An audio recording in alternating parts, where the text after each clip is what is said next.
Welcome to Bitter Bits.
Hello, everybody, and welcome to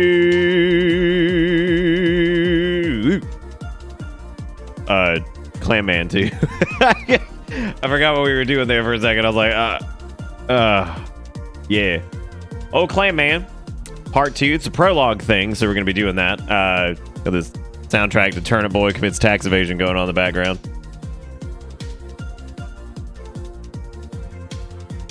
Sorry, my ears were doing something weird. Anyway, welcome to this, everybody. I just finished cooking dinner about an hour ago. Made tacos tonight. All that stuff. If you guys are gonna retweet this and like all this stuff to go spread the message of Clam Man, you're more than welcome to. Why did I open up Twitter and see here's how dire the poke? You know what? You know what? Actually, this might be the most like this.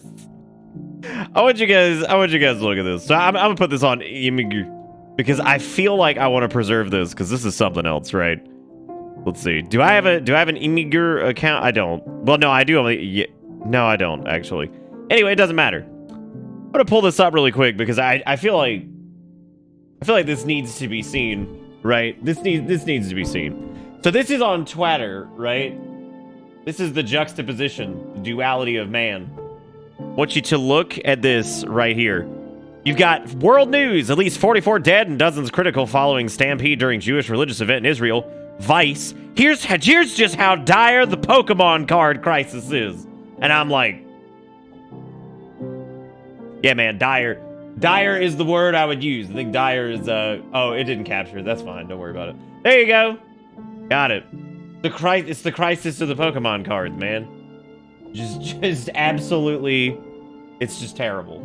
So terrifying. I wake up every night, cold sweats, fucking monitors that don't want to stand up correctly. Yeah, no, dude, cold sweats, freaking out because it's the Pokemon card crisis. Can you imagine? I don't even know what that means. What does that mean? Is there like a shortage of? Oh god, this looks terrible now. It's gonna drive me crazy. Is there like a shortage of fucking card? Like what? An article says here's why university students are having less sex than their parents, and I can't. Is your audio like 2/3 of a second desynced on this screen? What? What screen? You talking about the thing that was like right here? I don't know. People have reported that randomly. I don't know what that. Why is this like sad music on Turnip Boy Commits Tax Evasion? It's not supposed to be Turnip Boy Sad Evasion. God. Yeah, no, a couple people have talked about this periodically. I don't know, it seems to be localized to just a few folks every now and again. I don't know. I mean, your speech. Every time on this bigger camera shot, your screen is slightly off. Like the camera itself?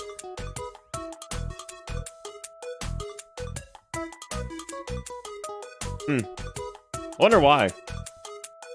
I don't know. Maybe it's I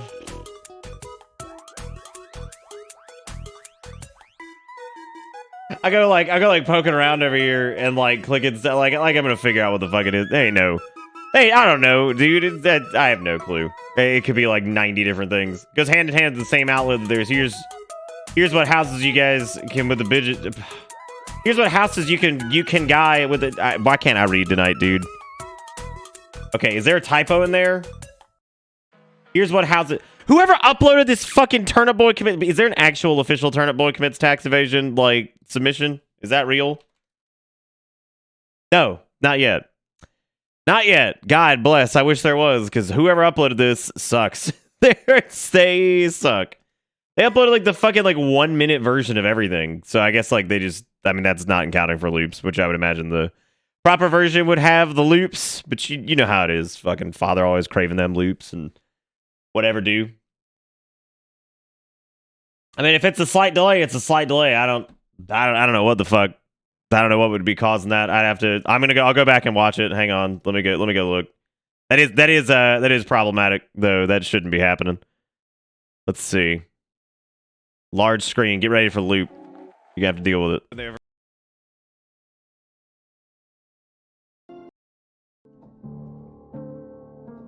What? What screen? You talking about the thing that was like right here? No, it's synced. Like the camera itself? I just noticed there's paint on my beanie. God damn. I need to take a look at like the bigger picture sometimes because wow. There's absolutely paint on my beanie that I got from whatever. Yeah, there's no delay for me, so I have no fucking idea what that is. That's really strange. It's very odd. But anyway, yeah, I love the juxtaposition of fucking 44 dead and dozens critical, and then here's how dire the Pokemon card crisis is. It's like, is it Vice? is it truly like, is it dire? Are we falling apart? You made a bunch of progress on your house. That's awesome. God, I had like one of those. Now I have one of those starts where I'm like all off kilter, I'm falling apart. A lot of people playing new Pokemon Snap. I don't know if I'll end up doing. I don't know if I'll end up doing that. Like, I feel like I kind of want to, because like there is some importance to. There is some importance to that game because that was one of the first Bitter Butts games, so that's like pretty important. But I don't know if I'm in the mood for Snap. Also, this shirt, I love this shirt, but it is like so unbelievably tight now because it is like shrunk and I've gotten fatter. So like, it's a nasty combination where it's very stiff and very tight and it's very uncomfortable. And I probably should have just changed it. Like I said, I was like, you know what, let me just change this before I'm like, ugh. We have zero attachment to Pokemon Snap, so if you want to play it, then do. Yeah. There's a lot of, yeah. Yeah, I had a fun time having a panic attack for an entire week because I have the worst time making decisions for myself. What'd you have trouble making decisions on? Chicken babies are out of the brooder and they're in the new coop. Do you have pictures of chicken babies? I love to see them chicken babies. Try if anybody's having that sync issue, Carl and Steak, make sure you try another browser and then also try clearing out your cache for that page specifically. Which, if you do clear out that cache, that means you probably have to relog into your account. But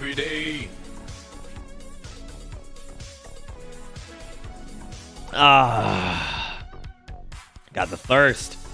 Young VB shirt dope. Hope Strimbo goes. Man, me too. Onyx, thank you. I like it. I think Glass sent donated $5. Wow.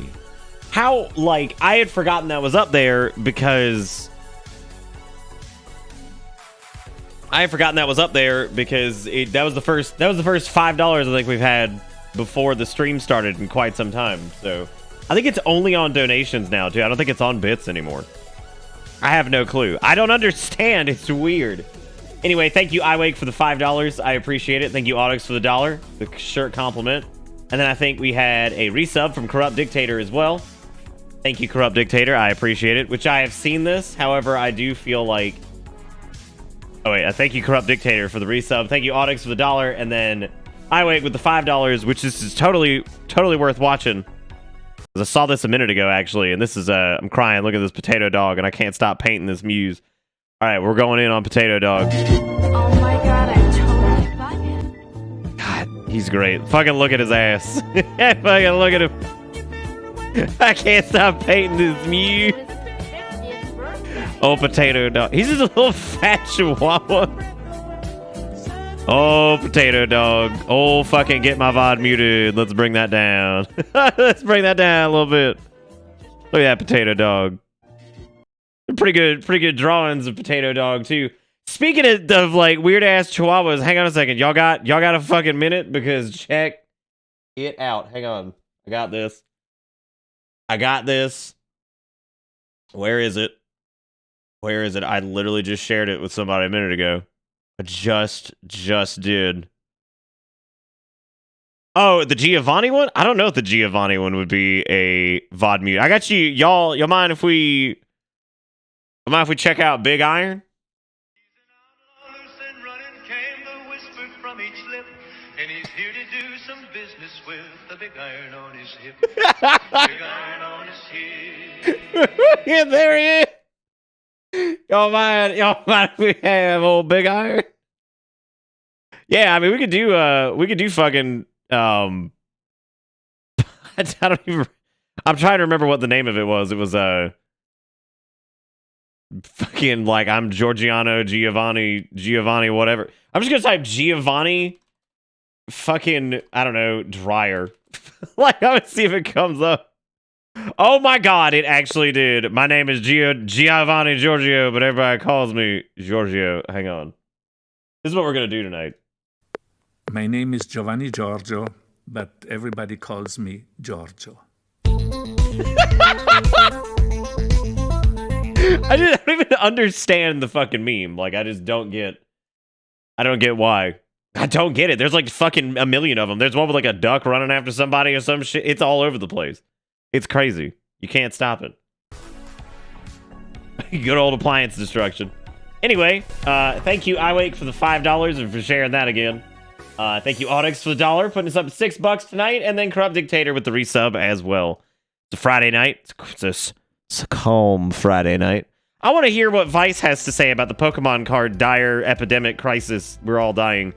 Pokemon cards aren't just expensive. Card grading services are being completely overwhelmed in an avalanche of cardboard.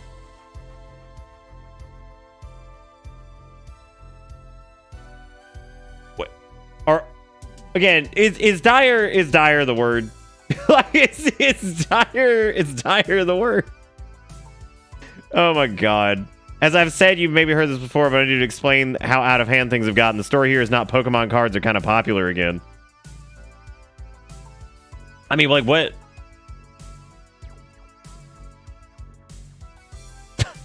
So, I mean, what? Do you have to, like, get them graded or whatever so you could be like, yeah, bro, this is worth, like, $1 million. Like, this dude with a first edition Charizard over here is worth, like, 8 badillion. Badillion?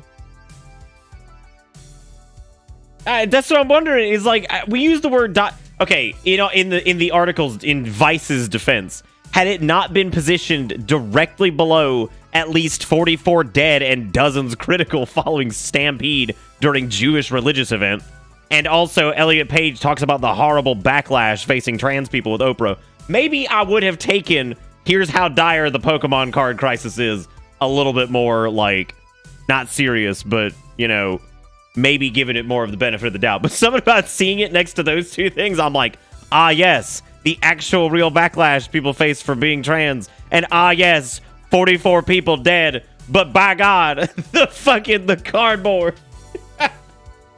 By God, the cardboard's important, dude. Oddly, everywhere brought that up, that article today in general. Wow, I didn't know that. It's literally just in my fucking Twitter feed, so you know how it be. Anyway, hopefully everybody's having a good Friday. I know it's a little quiet in here. What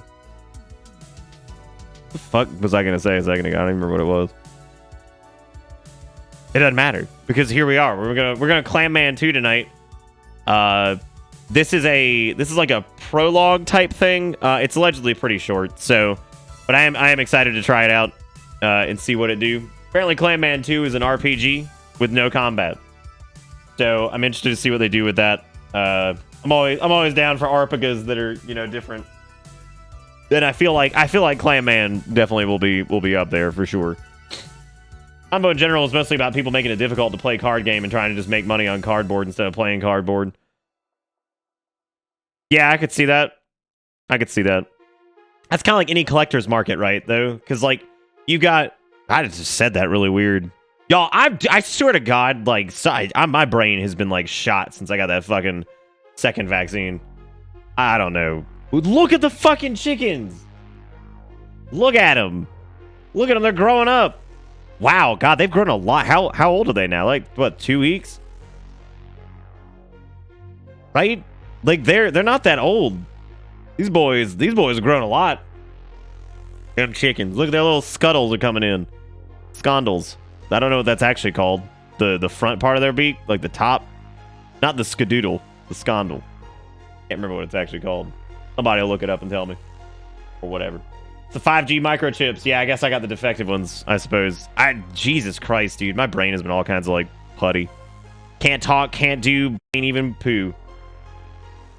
Oh, so they're about 4 weeks old. Well, the waddle's the thing at the bottom. What's the top part? The skladoosh. Chicken beak. Oh, waddle was just at the bottom. Because that's like the top is like their frenulon, right? The thing looks like a mohawk. Yeah, it's definitely the microchip. Bring it. Comb? Okay. So the top is the comb, and the bottom is the waddle. God, chickens are fucking weird. I'm gonna stick with Frongel. I think Frongel works out pretty well. I don't have anything else to share other than Big Iron. Big Iron's been hanging out in my head all day because, I mean, fucking look at his ass. Look at his ass. He's got a big iron on his hip, dude. He's coming in. he's coming in. You better watch out when he rolls into town.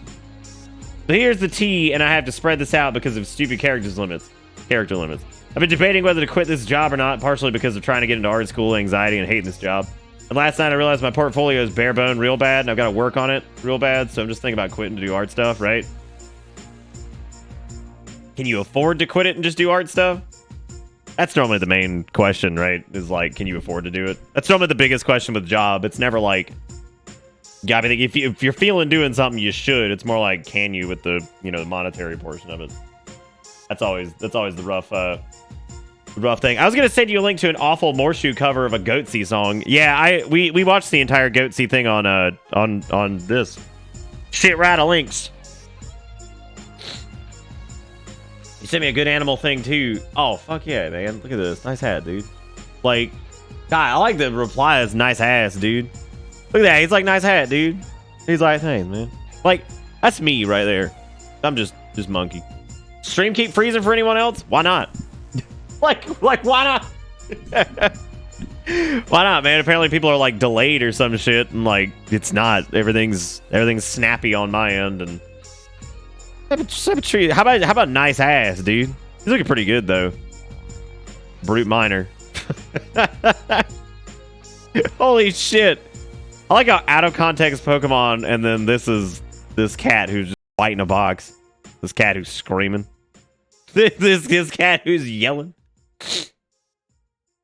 A Jigakuro will just appear out of nowhere. What, for links? Probably. Yeah, I'd imagine so. I would imagine so. I'm very happy that Clam Man 2 had... I swear to God, dude, I still feel, like, slightly feverish. Like, I don't have a fever, but, like, I feel like I've got one. Like, I'm kind of hot. Like, a little bit, like, sweaty. I don't get it, dude. It has to be, like, a layover from that sinus infection. It can't be from the fucking shot. There's no way. Stream's been behind several seconds because behind chat and freezing on me for weeks. I have to switch browsers a bunch, blame my PC because we don't have an issue as bad. Closer to the router. I don't think it's your PC. I spent all week panicking because my mom's like, oh, you got to decide for yourself, and those kind of decisions have a fun way of biting me in the butt, especially with spicy childhoods. The decision has caused me a lot of meltdowns, and on top of that, anxiety makes me so sick in the mornings before work. Yeah, work can be a massive fucking cause of anxiety for sure. Welcome to Bitter Most jobs are gonna have that though. I mean, to some degree. You know, I mean, if it hits a certain point, you definitely gotta quit. But yeah, most jobs will be very, very stressful sometimes.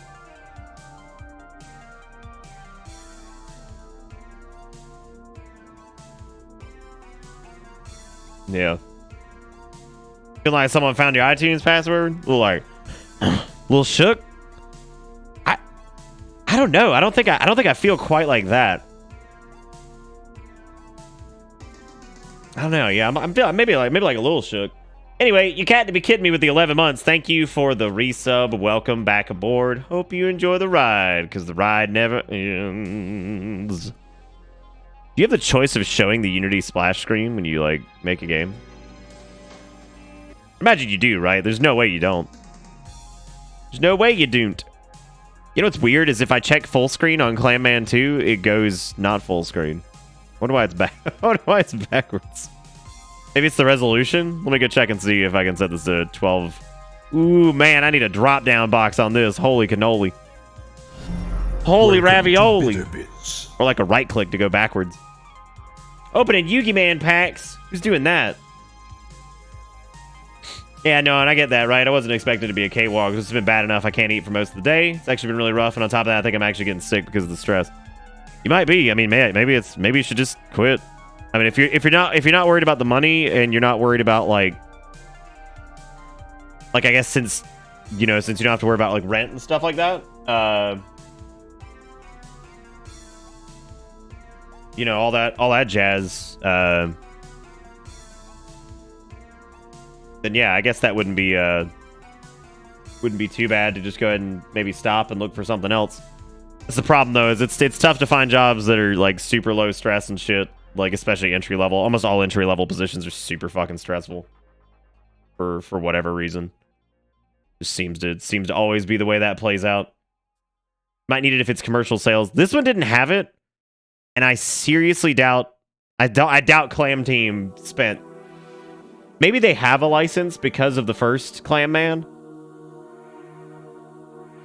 Maybe, but yeah, it didn't show the Unity thing. I've just noticed that with a few games, especially during like Spooky Month. Like a lot of the games will have the Unity thing pop up, but then a couple of them didn't. And a few of those that popped up too weren't like big high profile games. They were only like $2 on Itch.io or something like that. So I don't know. It's weird.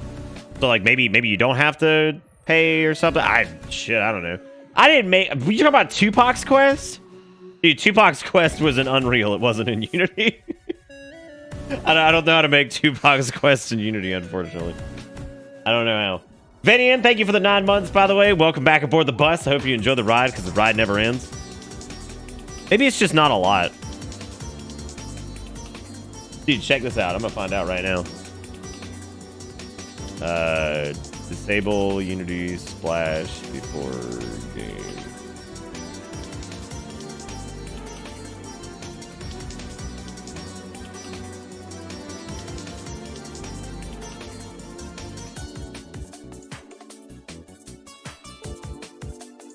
Oh, it's just if you have the Plus Pro or Enterprise copy. That's it. Yeah, so if you've basically gotten one of the licenses to Unity Plus, Pro, or Enterprise. Okay, that makes more sense because like I thought if it had to be like the big dog Mac Daddy just to get it removed, that like a lot less games would have that. So that makes sense that Unity Plus and Pro can do it. So that makes sense.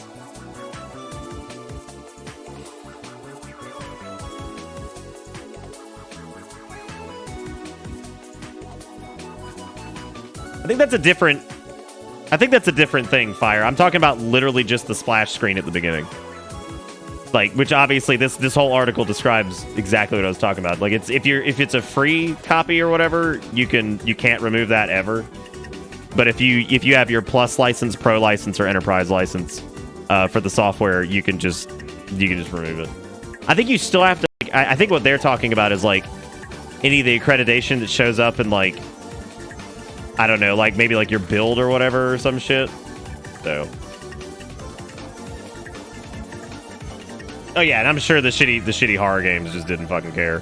Or they were probably just running on the free license, I would imagine. I have no idea. I don't know. Could be all kinds of things. Now I will say that while I am excited about Clam Man 2 here, Big Iron, this is apparently not super long, so we'll probably only take like maybe an hour or something like that, and we'll go from there and see what else to do. There's a game called like the Slormancer or some shit that I was looking at that looks pretty neat. So I was looking at good dude. I gotta figure out something with these fucking monitors. This drives me crazy. Drives me nut. The space saving that I've done from getting this thing mounted, like it is not outweighed the amount of headache that I've fucking had to do trying to get these goddamn things like lined up and all that shit. Backup game. It's not really a backup game. It's more like I just tried to plan to have a couple things to play tonight because I figured make it a multi-night thing. There's also a game called Pixelot, which the developer sent me a key to, and it looks really cute. So anyway, Clam Man 2. Let's fucking do. I don't know why. Like, I feel really weird tonight. I felt weird like every night after getting that fucking shot, and it's driving me nuts. Drive me nut, dude. Drive me nut. I told old Clam Team we were gonna be doing this. Told him. Yeah, 0 out of 200 for new monitors. No, it ain't a new monitor thing. It's definitely just a fucking. I mean, it's a good monitor arm too. It's just like Jesus, this stupid thing just will not get straight. All right, gang. Well, let's do some Clam Man 2. I don't know where to put myself yet. So, by the way, your beard second time is pretty nuts.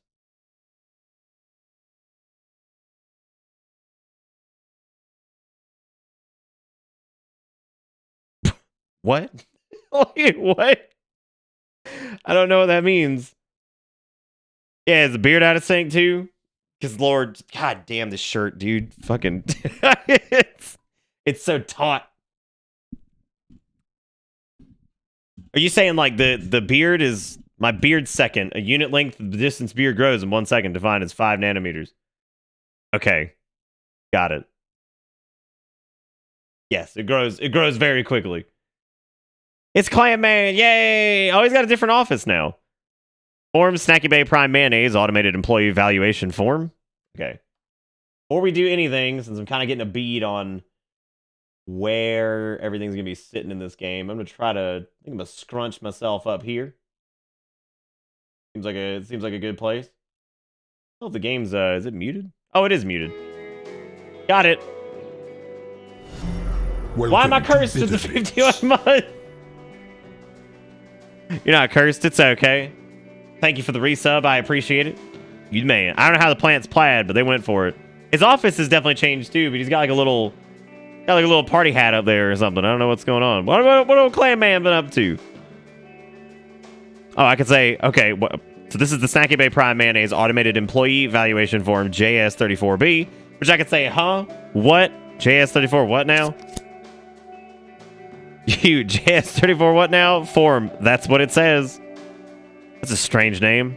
As far as form names go, it's fairly normal, or at least at the very least, it's not as odd as TP8490 or RTGF188B. They all sound the same to me, honestly. Or, oh man, those are actual form names? Psh, a couple losers. Anyway, we're getting off track. You've only read the title and you're already getting distracted. Okay, what else does it say? Welcome to your evaluation, employee number blank. Don't worry, this will be very brief. We're just taking a quick quarterly moment to reestablish your relationship with Snacky Bay Prime Mayonnaise. I wasn't even aware that I had a relationship with Snacky Bay. What? Of course you do. You've been at this company for years. You two have a long, rich history together. Oh, yeah, right. I remember that, yeah. It's crazy, that whole conspiracy that was 4 years ago. Wow. Time flies when you work in an office, huh? You know what? I actually wouldn't mind a quick recap just for the heck of it. Let's get on with the forum, shall we? Because we of course know what happened in Clam Man 1. I assure you this won't take long. This evaluation will be asking you to initially state some of your information about yourself and then provide us the truthful and honest estimation of your skills and abilities. Oh my gosh, fun. Sounds easy enough. Bring it on. And okay. What is your name? Clam Man. Try to think of something else. Something better. I don't think anything's good. As much as I love naming people, I'm going straight with Clam Man. What is your position at Snacky Bay Prime Mayonnaise? We're senior sales representative. I sit at a desk and sell mayonnaise 9 hours a day. It's riveting. For some reason, the ink in your pen doesn't take to the form. The form must be sarcasm proof. Must be fucking sarcasm proof. Senior sales rep. Great job filling in those 2 fields. Your enthusiasm and ability to follow instructions are highly valued skills here at Snacky Bay Prime Mayonnaise. Speaking of skills, let's move on to the next part of the evaluation. Using numeric values, give us your own impression of your skills, and remember, please don't overestimate yourself. Wait, what skills? Skills we would like you to estimate your level in are the following: detection, improv, aqua dynamics, and self-awareness. Detection? Detection, you're seeing and hearing things. Don't worry. It's not because you're crazy, it's because everyone else is. What if you click I want a recap option and it opens up the Clam Man 1 page? That'd be really fucking funny, dude.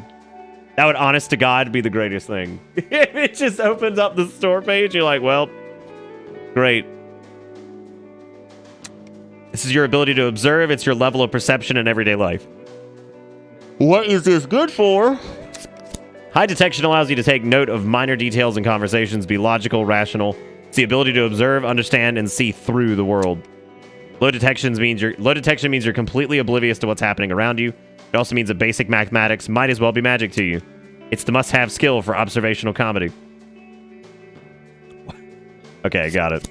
Right, improv. Improv, wit, imagination. Never mind factually being an invertebrate. This is your funny bone. This is your ability to think on the spot, come up with ideas, to be clever. The purest, most innate form of funny. But what do I need for that? God, please tell me the answer to this, because I've been waiting my entire life. High improv helps you come up with solutions to otherwise obtuse problems. It helps you be clever and come up with ideas. Please God, how to... Low improv means that you're literal, non-creative. You struggle to think of things to say. You have a hard time coming up with jokes on your own. Yes. Improvisational comedy, basically tapping into the absurd, the strange, the surprising. It's the answer to, how do you come up with this stuff? Am I translating that to a concept I can understand? Fine, it's sort of a mix between charisma and wisdom. I mean, not really, but it's the closest comparison I can make. Okay, sure, yeah, improv. Aquadynamics, the ability to know how to pass through water with great speed and efficiency. You're underwater, remember? This is your ability to do literally anything physical and how quickly you and your body reacts to things around it. Why would I care about getting physical?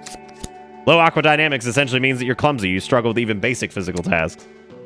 However, high aquadynamics means an understanding of physics. You can't read tonight. You sense and feel movement and motion more than the average clam. It's also kinesthetic.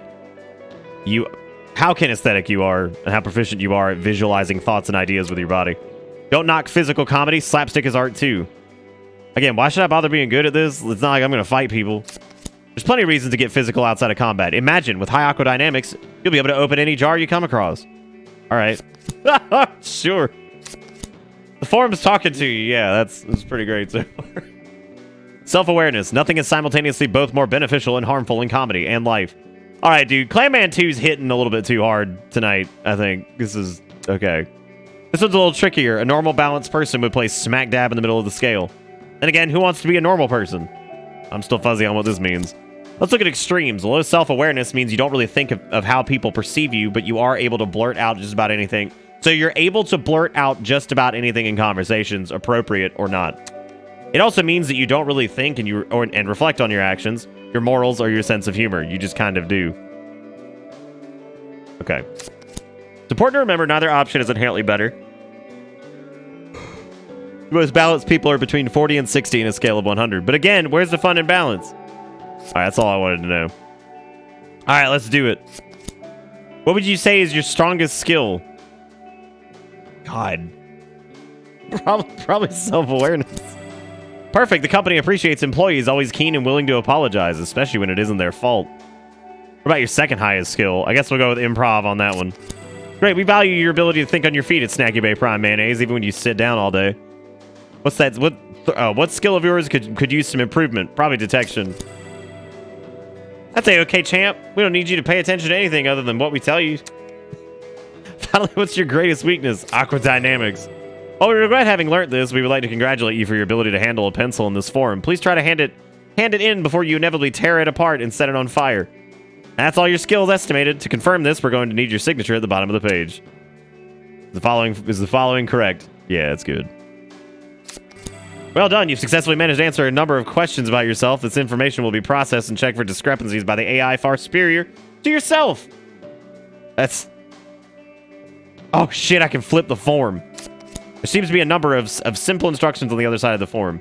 I want to read them, basic tutorial. If they were important, they'd be placed on the front of the form. We're done here. Interacting with people can be tricky, but as long as you understand the two different types of skill checks, you'll manage just fine. Two types are roll check and static check. What's the roll check? The roll check is indicated by the name of one of your skills, your modifier to that stat, and the difficulty of the check. Doing a roll check means rolling a d20 or a 20-sided die, adding your modifier, and hoping it's higher than the target number. Even if you have an amazingly high or frustratingly low stat, you can always fail or succeed a roll check immediately by rolling a 1 or 20 respectively. These count as criticals and bypass all modifiers. In short, rolling a 20 always succeeds and rolling a 1 always fails. Detection 1, easy. Try to understand. You rolled an 18! That's +/-1, 17 with a target value of 7. Easy. Yourself. Success! Okay, that's easy enough to understand. Great job. Is there anything else you want to know? What's a static check?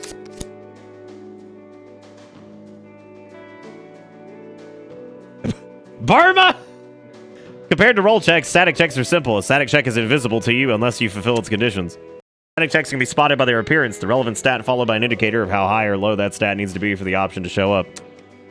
For an example, someone with high detection will notice things someone with a low detection won't, and are given the option to act on that. Hey, Zaris, what's up, man? We're Clam Man 2, and what are you doing? Detection just average, you misspelled detection. Improv above average, I'll be able to use stats other than boring old detection too, right? Even when they just seem like they're not immediately relevant. Of course, static checks apply to all stats and require either very low stats or very high ones. That's about it. Zaris, the handsome one. Any other questions? I get it. Thank you for your time, and thanks for all your hard work here at Snacky Bay Prime Mayonnaise. And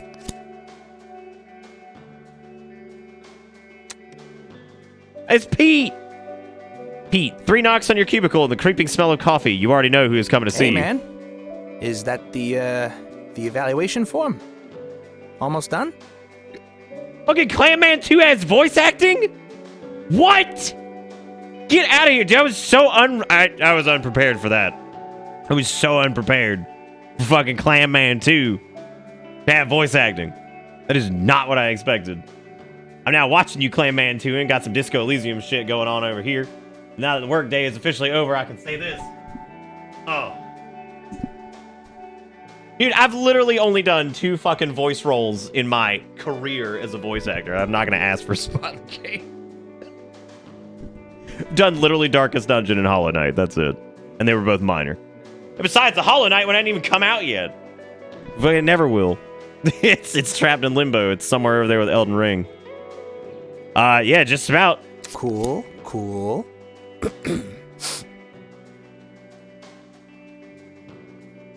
He takes a sip of his coffee and clears his voice. All right, hot take. The pickle is the most important part of the burger. Change my mind. What? You're crazy. You couldn't be more wrong. No need, you're absolutely correct. You're just randomly asking people about burger toppings?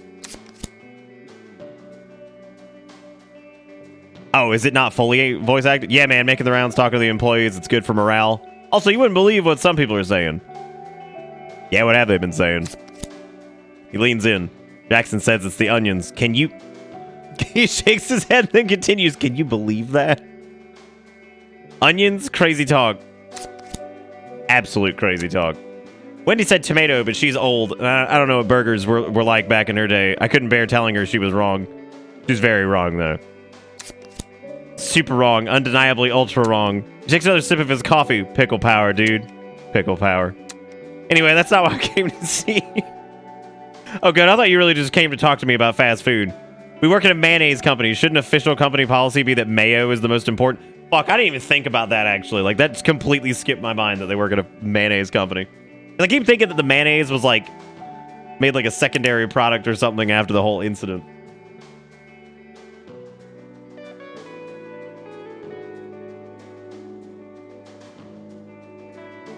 Anyway. What's wrong? Is everybody okay? Wait. Okay, never mind. I see what's happening. Okay, good. I thought you just really came to talk to me about fast food. You say that like it's not important, dude. I'm the CEO. I have to ask the tough questions. Glad you're so confident about the answer, and it's been 4 years, and I still can't believe you're CEO. Me neither, dude. Anyway, that's not why I came to see you. We work at a mayonnaise company. Shouldn't official company policy be that mayo is the most important? He reconsiders for a second, but eventually returns to the same conclusion.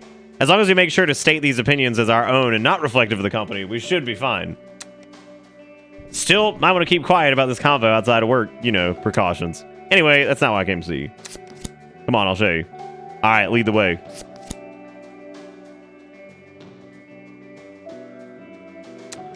Look at this! You get to see Snacky Bay Prime Mayonnaise in this. Echoes of light, metallic taps, the clanks... Jesus.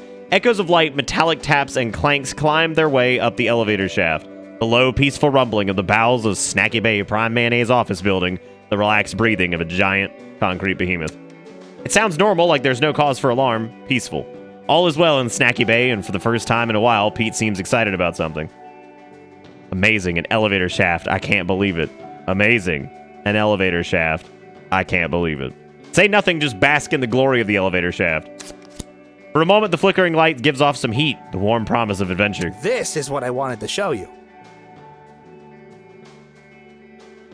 Pete takes a single deep breath as if taking in the view, pointing towards the space formerly occupied by an elevator. He clarifies, this is what I wanted to show you. Remember our old boss? This is his old private elevator. After he, disappeared, there was no way of getting inside. It just sat there. Until today. Dude, the most important topping on a burger is like, I don't know. That's a good question, actually. I'd probably go with like the cheese. I feel like I've always had cheese on burger. He takes a step forward, carefully scanning the inside of the shaft. It must have short-circuited or something because it just shot up through the roof of this morning. Why would a button do that? Wait a minute. It shot up through the roof? Like a bullet, man. It just burst through some private elevator, huh? Did you check the roof?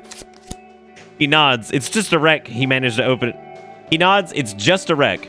We managed to open it up, but there was nothing inside.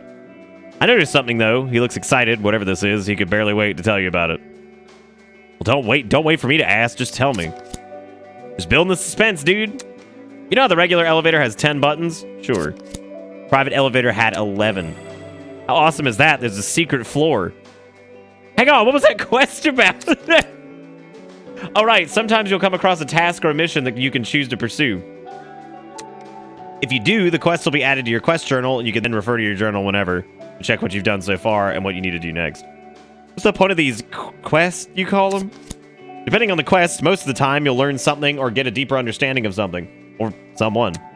That's knowledge and ideas you can use in your repertoire. However, the shape they take is decided by the outcome of that particular quest and your choices.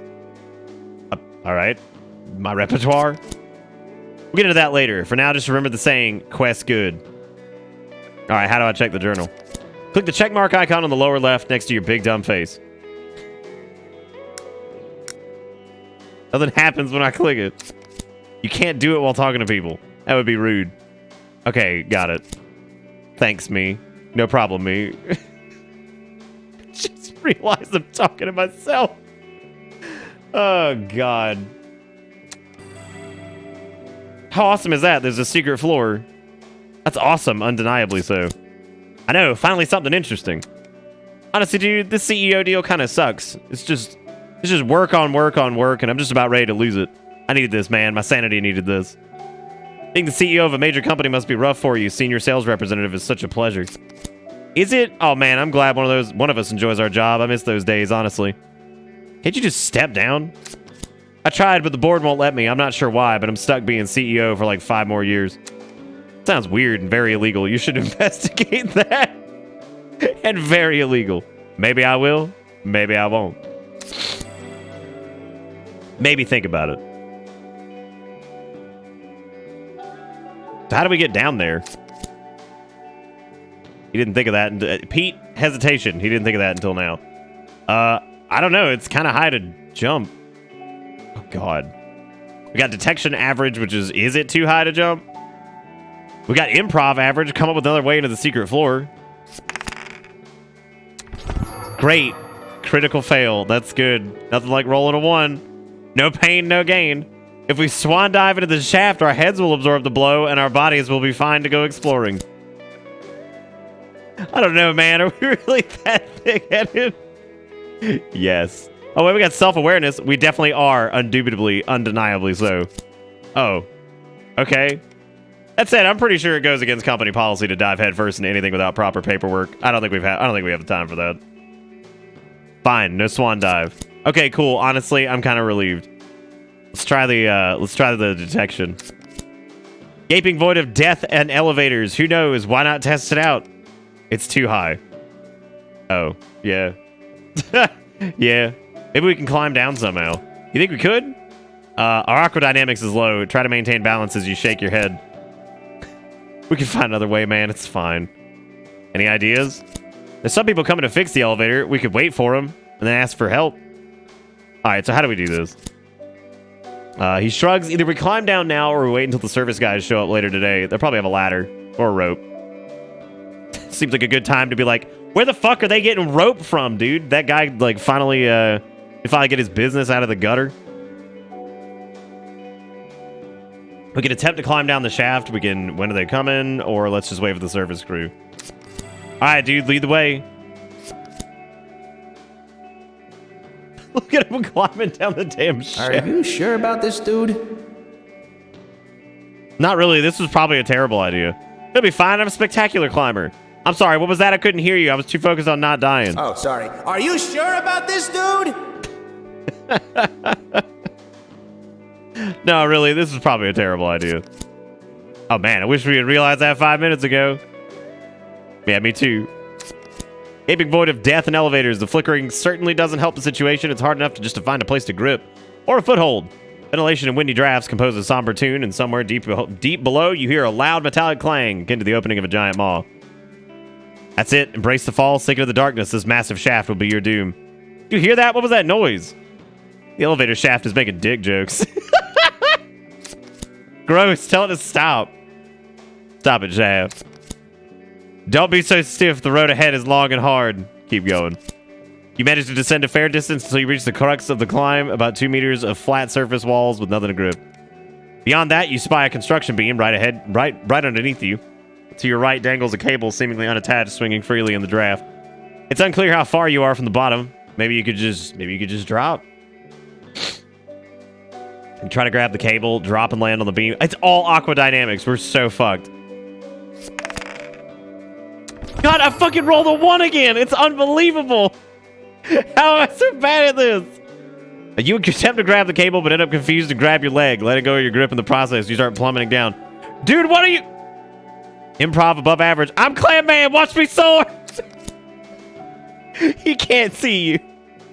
Fucking, I'm Clam Man. Watch me soar.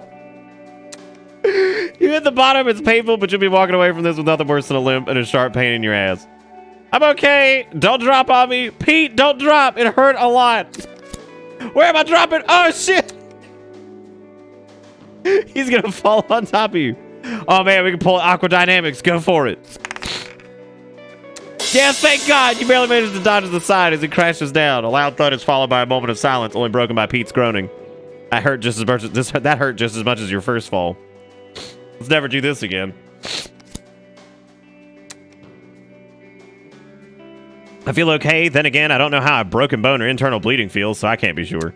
He dusts himself off and looks around. All right, what now? In front of the two of you, an exit leads out of the shaft, a small lobby-like space with a fancy door to your left and a stairway up to your right. He head right up the stairs, head left to the fancy door. Go to the fancy door. The door is unlocked and smoothly swings open. You walk in. Fucking love Clam Man, dude. What's your favorite series of 2021, Nick? Be like, oh, bruh. Clam Man. Hey, it's the octopus dude. Whoa! What is all this? This is the coolest basement I've ever seen. And I used to live in a basement. Pete, the smoky carpet, the dim lighting, the inescapable feeling that you've disturbed the sanctity of this place by being here outside of opening hours. This is a bar. Has to be. Yeah, I caught the smiley face in the bottom left. I can't do any... I don't think you can do anything with these yet. Oh, shit.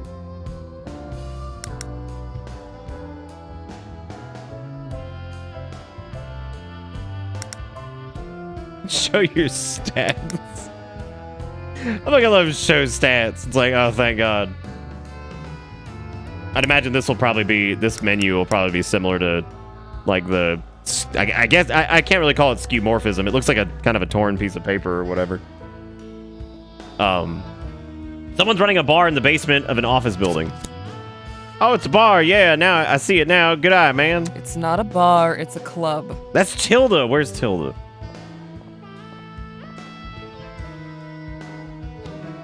Wait a minute. I'm Tilda. I'm the bartender. Do you think Tilda is related to the dude that runs that other fucking bar? Bartender doesn't look up from her work. She's barely paying you to any mind. I'm Tilda. I'm the bartender. It's a club! Of course. I was thinking it was a bar, but it's a club. I'm Clam Man. You don't say. She briefly looks up and then back down at her chores. You don't say. I'm Pete. This is the coolest club I've ever seen. You haven't seen many clubs, have you? I barely know what a club is. What's the difference between a bar and a club? Both serve drinks, clubs serve entertainment. I fail to see the difference between these two. You and me both. Wait, didn't you used to work at the Blue Oyster Club? Thank God we're gonna bring that up. She stops and then looks up at you with horror. Oh God, I knew I recognized you. Give me one good reason to not throw you out. I had no fucking clue Tilda was a girl. I had no idea. I definitely... Did they even say their name was Tilda before? I don't even know. I feel like I just totally missed that.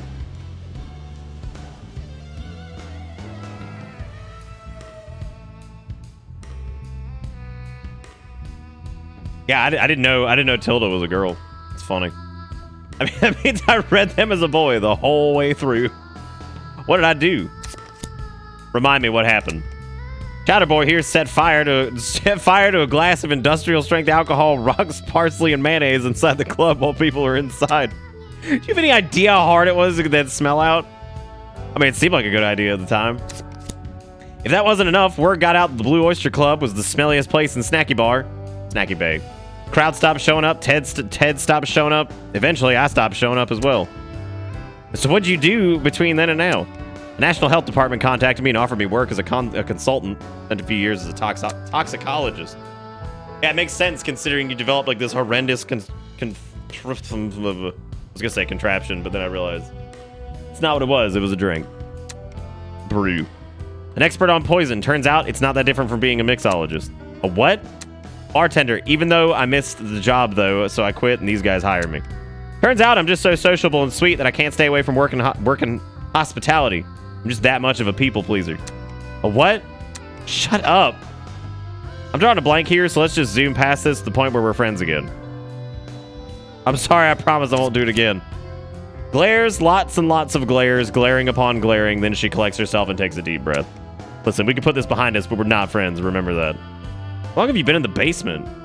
Only since this morning. I sleep at home. I mean, the bar, the club, how long has it been here? About 3 months, I think. I started working here 2 months back after I left my last gig. I hope it's fully voice acted all the way through, which it kind of has. It seems like some of the bits where it defines like what's going on with their character or whatever, it hasn't been. I guess not all of it's been VA'd. I hope it ends up being either full or none. Then again, that's just my preference. I don't normally like partial. I either like it to be all the way or whatever. If it's like just spoken word like this, like I don't care if the characters speak like gibberish or whatever, it doesn't matter. But like if they're actually talking, I like for it to be full VA or none. I guess partial's fine in some cases. It just depends on what it is. This has been fine so far. All right, we're gonna move on. What kind of club is this exactly? The funny kind. The basement kind. No, the comedy kind. Of course. It's a comedy club. That's what they tell me anyway. Pete's eyes light up. He gusta this mucho? He likes this a lot? Is that where we're going? A comedy club in the basement of my own company. How is this legal? How come no one knew about this? Because we haven't opened yet. Like I said, this place has been here for a couple months. We barely had the time to get things in working condition. She looks over the bar for a second. Well, I say working condition. Pete squints, his tone ever so slightly tinted with a hint of authority. How come we didn't know, though? This is our building. We own it. Look at Fishboy here, so confident all of a sudden. She looks up at Pete, who quickly becomes void of any trace of authority. You don't own the basement. It's city law. Anything beneath the ground floor can be rented out without consent of the post-surface owner. I don't think I've ever heard the term post-surface before. Obviously, you're not familiar with city law. It's the same as post-unemployment, post-tax, and post-post. Dude, I hope you can order a sledgehammer mustache. That'd be really funny. Post-post. Email. Rented out without consent. That can't be right. You better believe it, otherwise we wouldn't be here. Let me ask you about something else. Welcome. You to said Bitter they, Bits. so this isn't your club? Nope, I just take care of the bar. Who owns it? They're at one of the tables. Talk to them instead, not me. OCD gift and Soroxis the sub. Thank you, OCD. That was very kind of you. And thank you, Robo, for the host as well. I appreciate it, guys. She points towards the empty tables and chairs from all the corners. You hear voices in conversation. We got self-awareness high-ish. Am I funny? Sure, you're funny. I'm sure about 88% of people agree. Welcome to And again, that's like Bitterbits. polling. That's like polling 10 people. It's like it's not like a lot of people know you. You're kind of a nobody. I'm gonna go talk to the owners. See you later, Tilda. Hey, France. 50 months. How you doing, man? Does it have an option to turn off the voices entirely? You could probably turn the sound effects off, I guess. Well,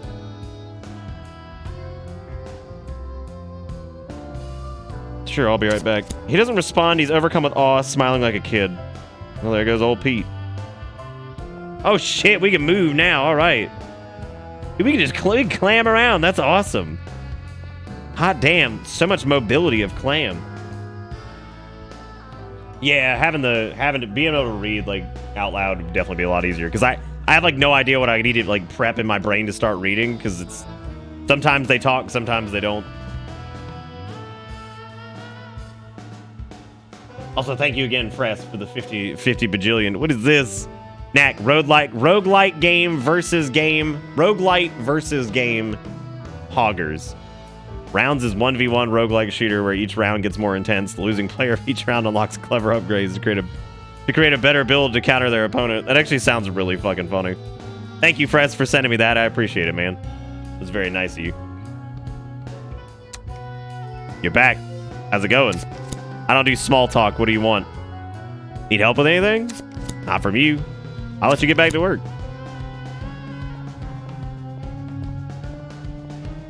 Yeah, we pointing and clicking. Right-click a joke to learn more about it. Oh my god. This is where all your jokes are stored for your performance during stand-up, click and drag a joke. Okay, I guess open mic implies we're going to be doing performances. He's silent as awestruck as you left him. You all right there, man? I hate being CEO, man. I hate it. Honestly, dude, I've been depressed. It's taking me down. You're the only person I like hanging out with, and you technically work for me. That sucks. I hate how this feels. That feels. He sighs. Today is the first time I felt good in a long time. It's like I forgot what that feels like. I'm telling you, dude, this is the start of something great, something new. I had no idea, man. I'm so sorry. Listen, that's in the past now. I want to get out of this slump. I've wanted that for so long, to have fun again. He chuckles to himself and gestures at the empty club. This is fate, right? It's certainly a welcome coincidence. He couldn't stop smiling if he tried. Yeah, it is. We'll let him be. Same Pete. Burma! Horse! Yeah, I need the moment to scrim. Who is this, Scallop? Oh, it's the Triad, bro. We got another gang to deal with. Clayton, the three owners seem to be deep in thought. The large guy, the short girl, and the short girl either don't notice you or don't pay you any mind. It's hard to tell. The guy on your left, however, sees you approach. It brightens up a little. Whoa, a fresh face. Hey, man. How's go. it going? How did you get in here? Didn't we lock the door? Al, didn't you lock the door? Yeah, I locked the door. Look, sorry, man. We're not open. Guys, come on. We were just talking about this. Ah, about random dudes breaking in and strolling up to us like they're expecting casual conversation. Uh-huh. What conversation were you having? Clay, I get what you're saying. This isn't it. Isn't what? People? We need people. Even if it's just one person. What were you doing, Quasar? You were doing Yu-Gi-Oh cards? I didn't mean to interrupt. Hi, I'm Clam Man. I mean, yeah. Checks out. Mystery solved. Don't worry, man. Tensions are a little high. We're just dealing with something. That's an understatement. I'm Al. Yeah, hi. I'm Edna. I'm Clayton. Welcome to the Poseidon. This is our club. Why'd you guys run a comedy club in our basement? We've always wanted to run a comedy club. Into the ground. Good. Ha. I love what you done with the place. So who are you guys? We're comedians. Whoa, real life comedians. Shocking, right? We exist outside of NetPix specials. Me and Edna were doing the same venues and we got to know each other. Al here just got back into doing live stuff.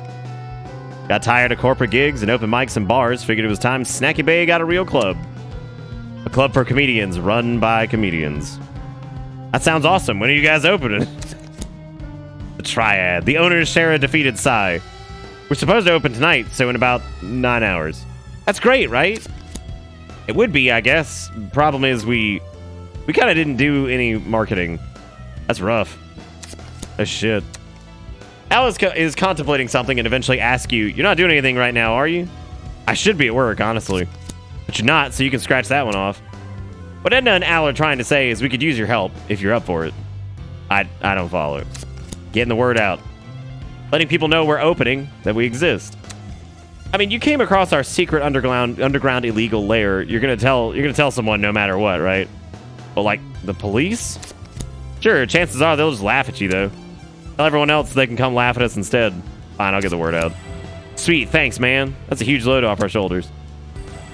Self-awareness average. Coincidentally, you feel like a huge load has been placed on you. Weird, huh?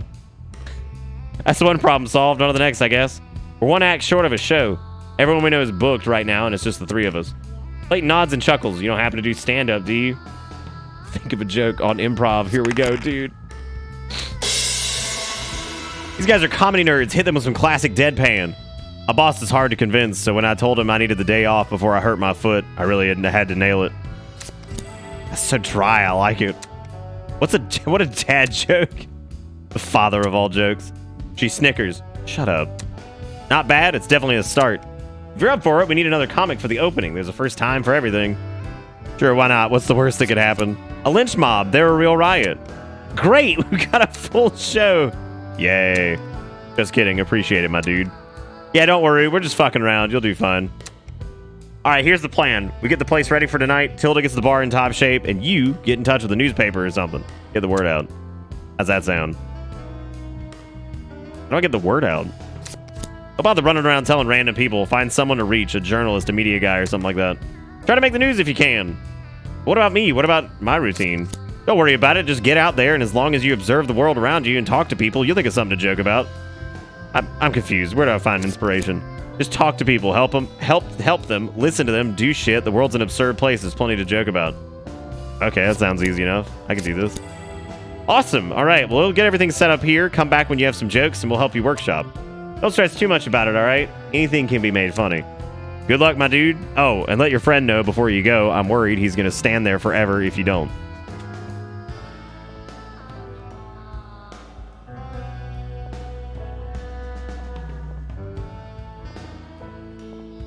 Should always have that dialogue option. I'm Clam, man. Just straight up, dude. Yeah, thank you again, Fress, for the copy of that roguelike game. That's fun. Looks cool.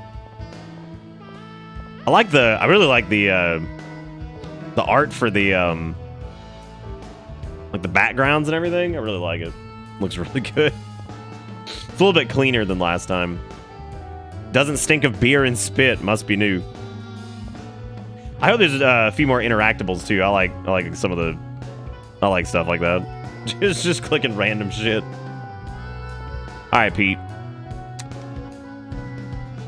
He's as silent and as awestruck as you left him. Got some news for you, buddy. He doesn't take his eyes off the sea of chairs and tables. Oh yeah, what's up? I'm gonna do stand up. Jaw hits the floor. No way. No way. My best friend is gonna be a comedian, dude. That's awesome. I'm kind of excited. Imagine how I feel, dude. I'm so stoked. This is the best thing ever. What are you going to joke about? Office work? The whole conspiracy ordeal from a few years ago?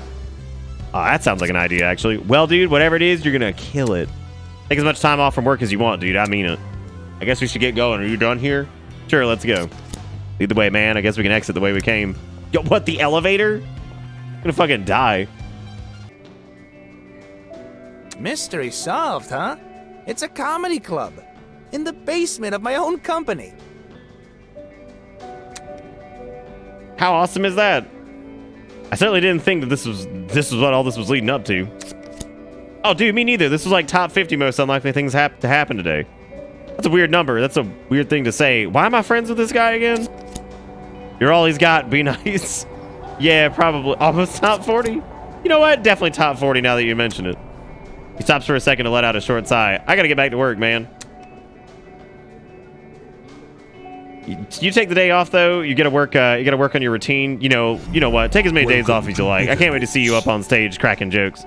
Thanks, dude. Little Caterpixie with the 31 months. Thank you, Caterpixie, for the 31 months. I appreciate it, man. See ya, best friend. Wide grin as he goes off. There goes old Pete. See you later, Pete. Oh shit! I was clicking and I didn't realize they were gonna do. The street is empty, which in turn makes it easy to notice the little things. And the most dominant little thing right now is the man across the street outside the cafe. Looks like he wants to talk to you. Your call, Chief.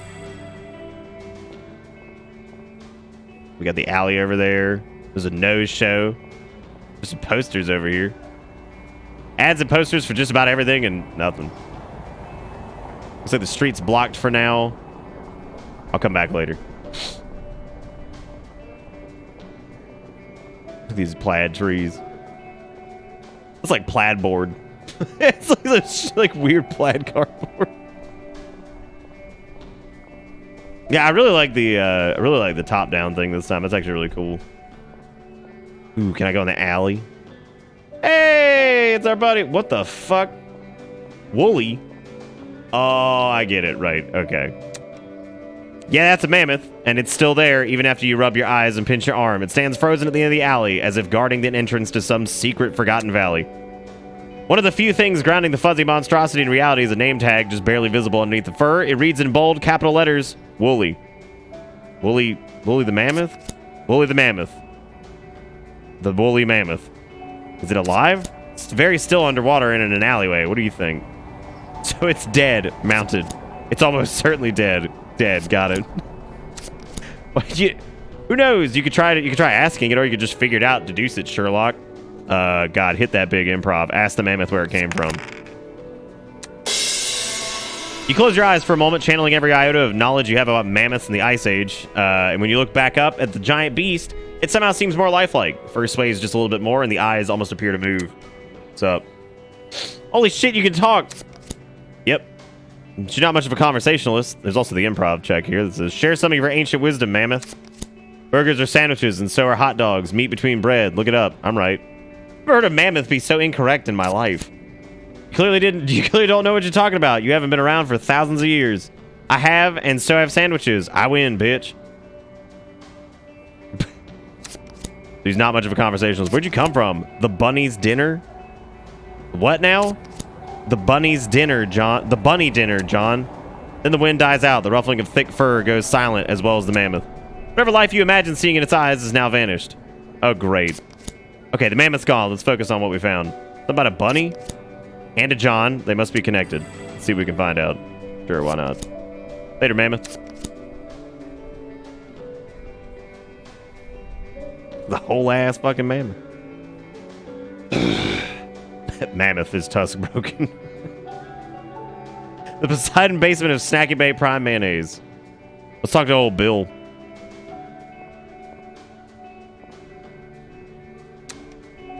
Bill, everyone's favorite homeless conspiracy theorist and one of your oldest friends in Snacky Bay. You can't tell what he's reading, but he's tearing through whatever book it is.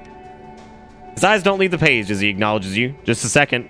His reading intensifies as he tears through the current pages in a matter of seconds. There, sorry, I was in the middle of a really good part. What's up? Good book, huh? Really good book. He turns the front towards you so you can read it. It says, Temporality, Just a Prawn in Time, written by Magnus Adam. He turns the cover towards himself, studying it as he continues. It's a strange mix of fiction, autobiography, and philosophy. So what's it about? It's a story about time travel, essentially. The main character is quite obviously a representation of the writer in his own work. Quite obviously. Anyway, it's not the story itself that's the most interesting part. It's the way the book deals with time. What is time to you? Same as anyone else, I guess. It's a series of events. Time is stupid, and I don't respect it. I think it's not the idea that time is or isn't stupid. What would you say time as a phenomenon is? Here, I'll give you a clearer question instead. Is time linear? Yeah. Why? What do you mean, why? There's past and present. Does that mean time is it a linear flow from point A to B? One-dimensional? If so, does it have a start and an end? And if so, where are those endpoints? Before you have time to respond, he lets out a laugh. They're just questions, brain teasers without answers. That's essentially what the book is, about reality and topology of time. How we represent time and how we perceive time, as well as how that shapes our view of the concepts. Sounds like an interesting read. You're saying you're training to become a time wizard. A pause and then a nod. How do you know about the time wizards? Anyway, I'm sorry to have derailed this entire conversation. Was there something you wanted to talk about? Inspects the sign next to him. In large bold letters, the duck is nigh. A warning, but a hopeful one. Bill notices you looking at it. You want it? I forget. What was the whole duck thing about? So are you not a conspiracy nut anymore? Again, the preferred term for conspiracy nut is either drama queen or conspiracy enthusiast. And to answer your question, not really. After I stopped raising awareness about the duck, I picked up new hobbies. He raises his book. Turns out that reading and educating yourself is kind of counterproductive in conspiracy theory.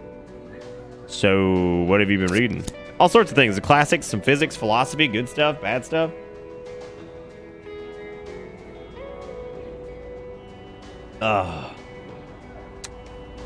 Keeping an open mind.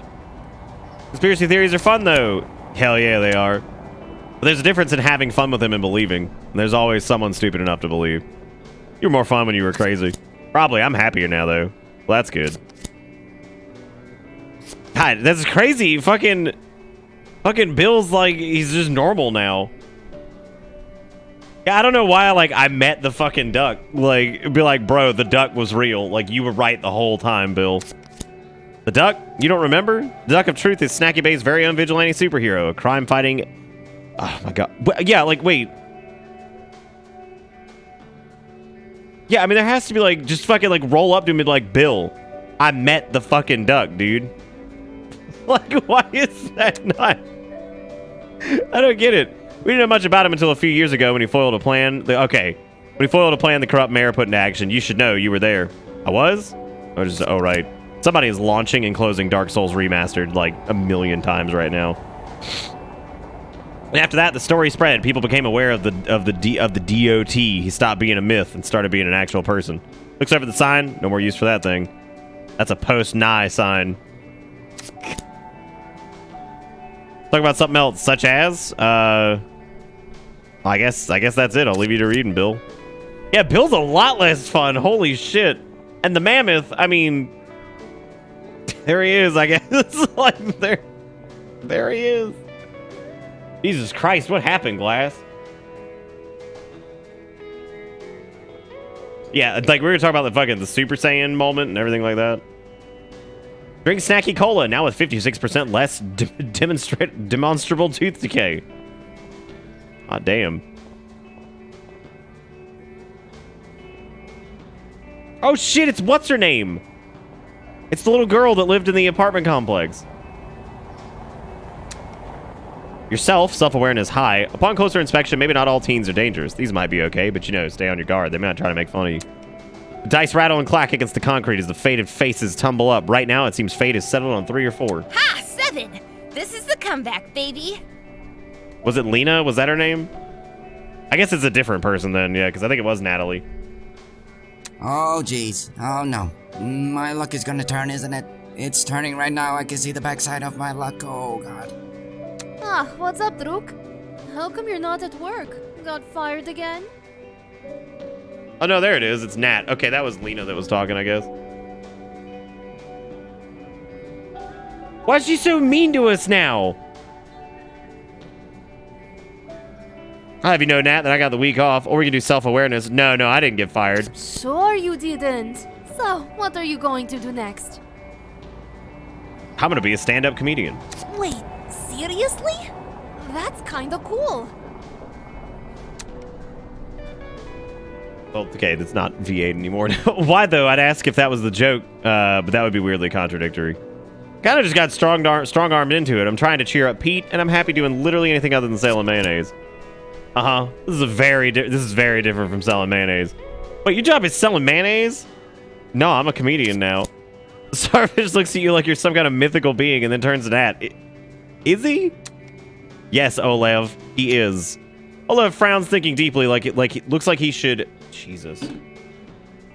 Olev frowns, thinking deeply. Looks like he's slowly piecing together that Nat is making fun of him, but since that would probably take at least an hour. Dude, there are nights where, I fucking just can't read. I don't know what the deal is. I was doing fine the other night. My brain is just not working. But since that would probably take at least an hour, we might as well move on in the conversation. How have you been, Nat? Same old, I guess. Bored most of the time. I guess your stand-up career might be the beginning of the end for that, huh? She smirks. They let minors into wherever you're performing, right? Should you be in school? Shouldn't you be at work doing something productive? I'm doing the same as you, man. Hanging out, figuring stuff out. How's Ivan? How's your dad? She shrugs. He's all good. We're renovating the second block next week. He's always telling me I'll be running things when he's too old. I'm not really feeling the landlord business. What about landlady? Better have better jokes for your show, Clammy. You have better jokes.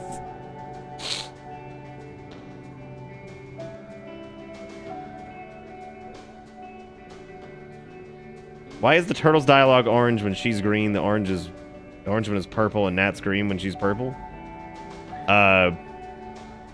It's not. The seahorse is orange, Nat's is green, and Olev's is purple. Yeah, orange is seahorse, purple's this boy, and this is Nat. Because Nat was the little turtle from the first game. Uh-huh. How do I make people laugh, Nat? She grins. You don't. People will laugh at whatever they want to laugh at. It doesn't matter how funny a joke is. The only thing that matters is whether or not people want to laugh at it. Preach. Yeah, church. What the fuck does that even mean, Olev? Not sure if that really helps, Nat. Not sure it's supposed to either. Don't worry so much. I guess if you're doing stand-up at the club for stand-up, people will be there hoping to enjoy themselves, maybe. I gotta go do important adult stuff. See you later. Sure you do. Talk to you later, Clammy.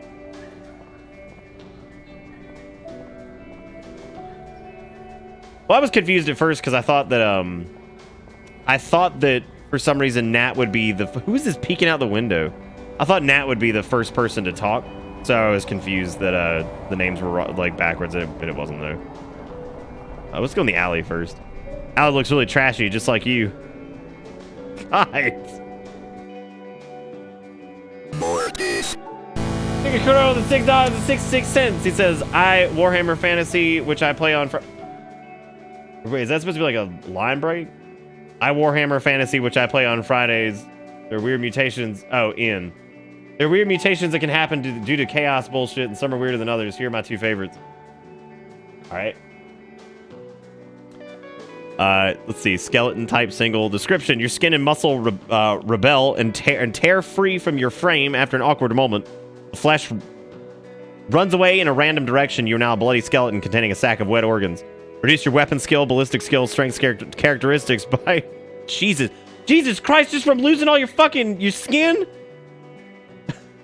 You also drop your fellowship characteristic, your agility characteristic, and you may no longer take the run action. So you can't run after your skin, right? When you're not looking... This is boneless. When you're not looking, your bones sneak out from your body and take a new life as undead, leaving you as a sack of quivering flesh. Your ballistic skill characteristic drops to 0%, though you do not automatically die. You have all your other characteristics on your main profile. Your movement drops to 1, however, your wound characteristic increases by 6. You gain the contortionist talent. God. You're just gonna look at your skin and be like, skin, what are you doing, bro? Also, hey, Sib, I didn't see you there, man. Why am I mean to Clam Man? We love Clam Man. Anyway, thank you, Jigakuro, for the 666. Thank you again, Audix, for the $1. And thank you again to iWake for the $5. Thank you guys for putting us up to $12 for the night. $12.66, as a matter of fact, on this Clam Man adventure. But I appreciate it, guys. Let's keep clamming. Linda is bouncing with joy in such short intervals. She might as well be vibrating. Close to her chest, she clutches a notepad tight enough to crease the cardboard cover. Over here! Hey! She calls you with palpable excitement and glee. Over here, hey. Realizing how loud she's being, she lowers her voice and leans in. I've got it. I've got the single, greatest, realest theory ever.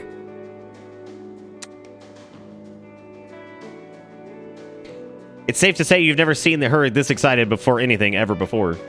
Start vibrating. Should I be seated for this? She ponders your question very seriously, her eyes darting around the room to find a chair capable of receiving a blow of infinite realness. It might be a good idea. No, it can wait. Butt on seat or not, you need to hear this straight away. I'm glad you're not overselling it. Could have ruined the wow factor.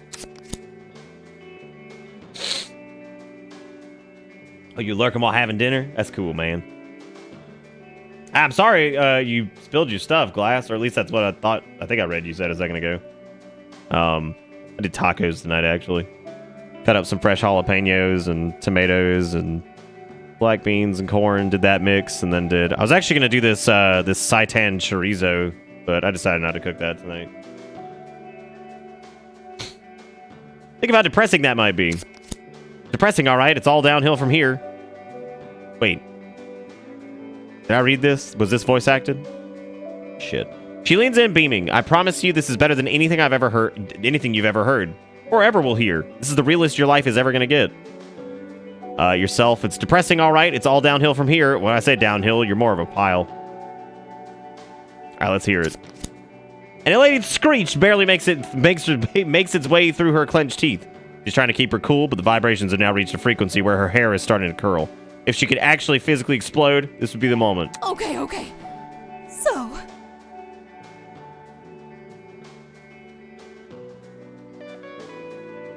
You know how everyone is really awkward. It's not just me. It's mostly you. You're the most awkward. It's everyone. It's a global epidemic or pandemic. I'm not sure. All I know is that the symptoms are the same no matter where you go. Everyone's awkward. The only reason people pretend not to be is because they're extra awkward. That or they're a 1 on the scale. Oh, they're a 1 on the scale. Scale? No one has ever quantified awkwardness. No one has ever created a scale for being socially inept. Until now, I present to you...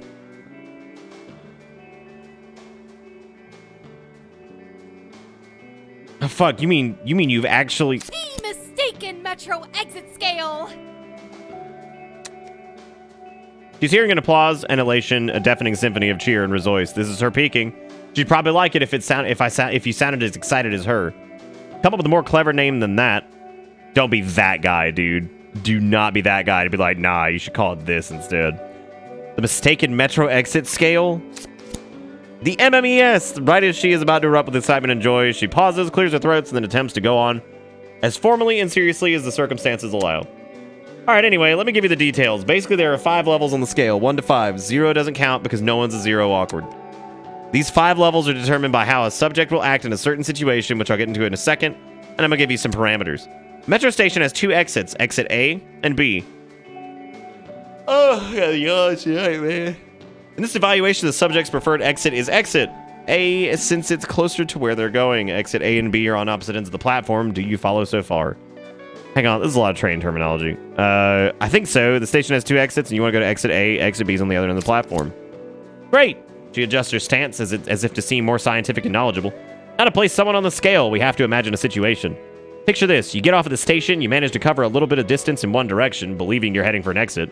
When you suddenly realize you're going the wrong way, what do?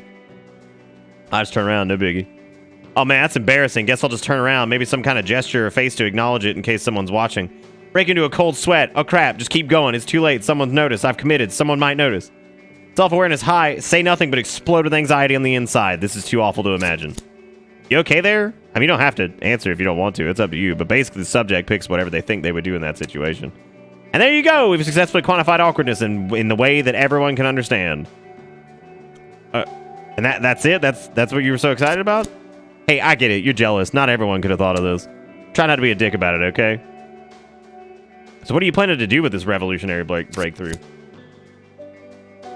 Alright, Sass. Have a good one. Oh, nice, Sid. That sounds good, man. That sounds good. You also give Jiggy Kuro some love for the 666. I don't know if we did that. Give him some booze. I think we still got Bitter Boo up, right? I think. I have to prove it. That's how science works. You can have all the theories you want, but they're not worth a thing unless you can reproduce them. How are you going to do that? I'm not going to do anything, probably. She seems pensive, overlooking her notes. It's just for fun. That's not actual scientific need for MMES. Honestly, don't have the time to do any field research. Doesn't matter anyway. Hey, if you can handle the paperwork and all that stuff, I can take care of the field research. You know what? Earlier, when I told you she was excited and happy, it pales in comparison to what's happening now. Are you serious? Really? Yes, I'd love that. Let's do this. What exactly do you need to test your theory? I need data, I suppose. There's determination and pragmatism in her voice, and she continues. We don't have the time or resources to test this on 1,000 people. And the best course of action is to find a true level 1, a true level 5, or 6, I guess. Document their response and use that data to gain more traction. She studies you, but I don't think we can use ourselves for the study. It doesn't seem very scientific. Then, with more tradition, we have to pay attention and potential funding to gather... Jesus. Then, with more traction, since I can't talk, we have the attention and potential funding to actually pursue the theory in a greater scope. I do need love since Nick sandbagged the fuck out of the jokes. How did I sandbag the fuck out of them? You asked me to read a giant description for like a thing that I don't have context for, and I laughed. I fucking laughed. Like, I get it. I mean, but like, I'm not a Warhammer player, so like, I'm so confused. I'm so lost. Don't give him love now. Don't give. I laughed. I mean, what was I supposed to do? Glass broke his pig. Way to go.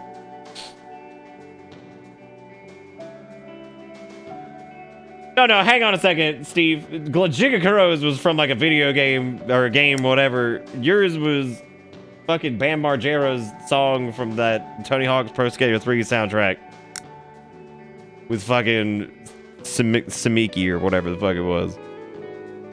It's totally different. Got it. I need to find someone not awkward at all or someone who's incredibly awkward, interview them, and bring the data back to you.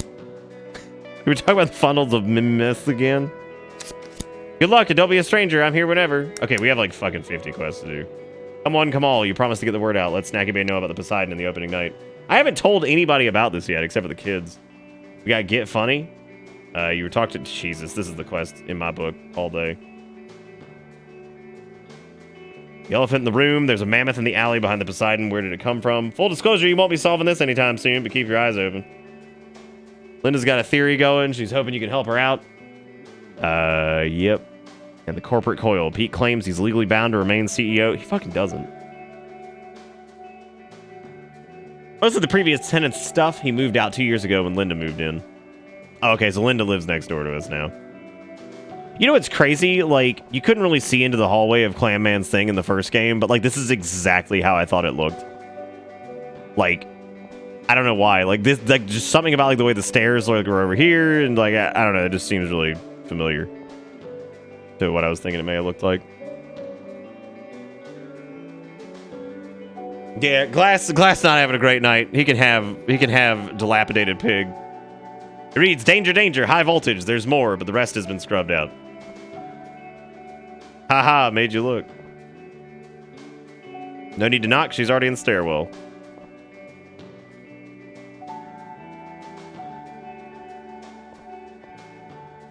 Got Vigi Games. Oh, Clayman's apartment's looking a little different. I guess not. Yeah, because his kitchen used to be... Is it a different building?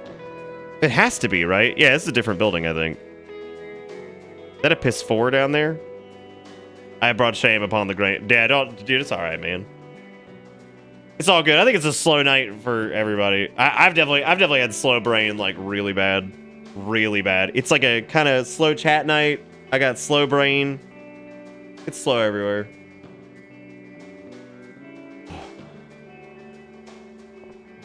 Yeah, I guess he moved, because, like, yeah, this does seem like this is a different, like, street block or whatever.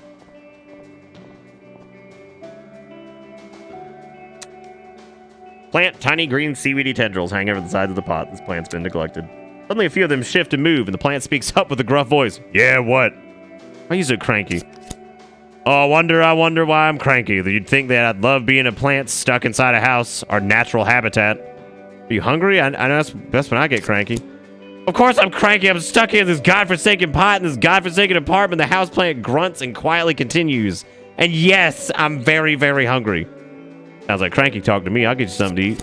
Hurry, I'm starving over here. Okay, plant, bye. Oh shit, my house. Slow brain is my everyday life.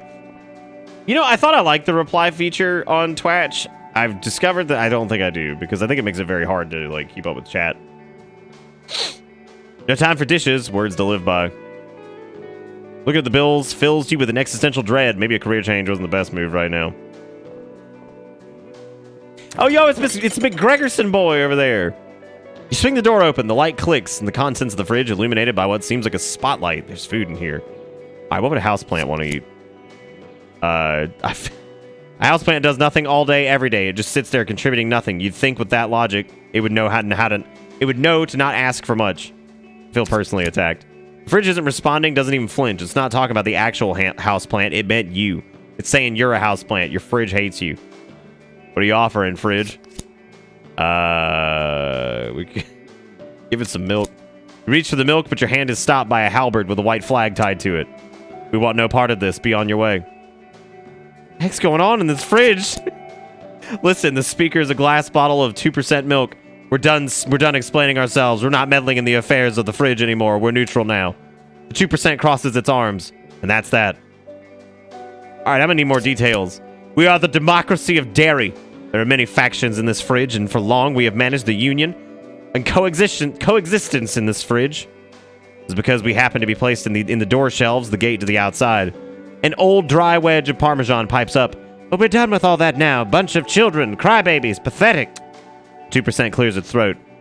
It explains, the faction of the fridge are constantly bickering. There's no use trying to mediate a peace if there is no will for it. So we've declared ourselves neutral. We refuse to take part in any of it. And now the other factions have finally agreed to an assembly and expect us to come back in and happily mediate. The nerve, I tell you. Well, they can all sod off. We're staying out of it. Convince the dairy to participate in the meeting. I see your argument, but still, you're not part of the fridge, are you not? Or you are part of this fridge, are you not? So what? You're part of this ecosystem, whether you like it or not. No food is an island in and of itself, but part of the fridge. If the vegetables should fall, the milk is lesser for it. The milk is the lesser for it. The dairy products shuffle around, avoiding eye contact. Well, says the 2%. They're making it awfully difficult for us. It's not that we don't want to help, it's just become impossible. And I'll be by your side. I want the best for this fridge, too. Oh, man. The 2% convenes with its people and eventually turns to you. You speak honestly and with great distinction. Seafood. We will partake in the meeting. Thank you for helping us see reason. Meeting will begin very soon. Will you accompany us to it? Let's do it. Let's mediate. You make your way towards the meeting, a union of clam and milk. Gross. The air is crisp and cold as it usually is in a fridge when the factions assemble. It's tense and uncomfortably silent.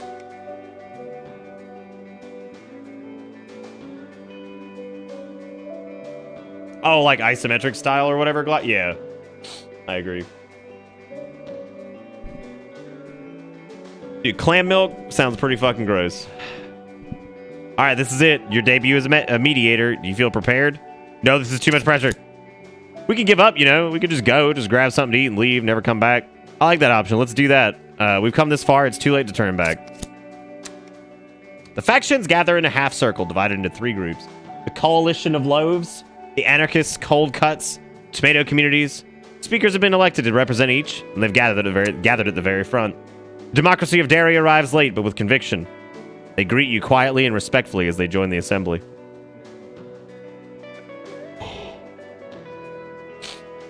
It does, Glass. People of the fridge, we are gathered here today to discuss the fate of this land. But you can also use self-awareness to just faint. Looks are exchanged, some nod. From the back, a particularly loud dinner roll shouts, "We know!" They know, get on with it. Alright, let's get started. Who wants to go first? Bread. The foremost slice steps forward. I represent the Coalition of Loaves, and we would like to make our case. This place, this fridge, the foremost since Slice clears its throat, is a torture chamber, is a prison of death, and it must not contain us any longer. For the greater good, we propose to hurl ourselves towards the door, the gateway to the great beyond, to open it once and for all. Only then can our people truly live. You said once and for all? There's no way you can just close it after you left? It is not that simple. Our exodus will be joyous, but short-lived. Knowing the fate that once befell us will befall our children and successors? No, the oppression of the fridge must be ended, once and for all. The Elder Tomato speaks up. Opening the fridge will be the end of us all. You're sentencing us to a slow death if you open that door. A death perhaps, a true life until then. None of this agony, this submission. Order, one at a time. The foremost slice nods at you and lets its eyes truly wander over the crowd. Can you truly stand idly by and let my people suffer? I ask you nothing more than this. Returning to the rest of the loaf, the coalition has spoken. You're up. Next speaker may take the stand. I would like to state that I am in fact sympathetic to the coalition. No people should live their lives on their knees. This is the first time you see the foremost slice smile. It isn't a familiar, friendly smile, but rather one of respect and relief. The Elder Tomato, resting heavy on his canes, makes his way to the stand. My friends, he begins. We all share the same world, and this is the world as we know it. It may be cold, it may be at times be dark, but it is the world we were given. It is not up to us to make these drastic changes. Another day comes, another passes. Who puts bread in the fridge? I know a lot of people who put like hot dog buns and things like that in the fridge that are like a little less used than like standard sliced bread. And then they'll probably just like toast it or whatever whenever it's time to use them. I think people do that. I don't know. I've never known a lot of people to put like bread in the fridge, but I mean, I do know people that do it. I don't think I've known that many people.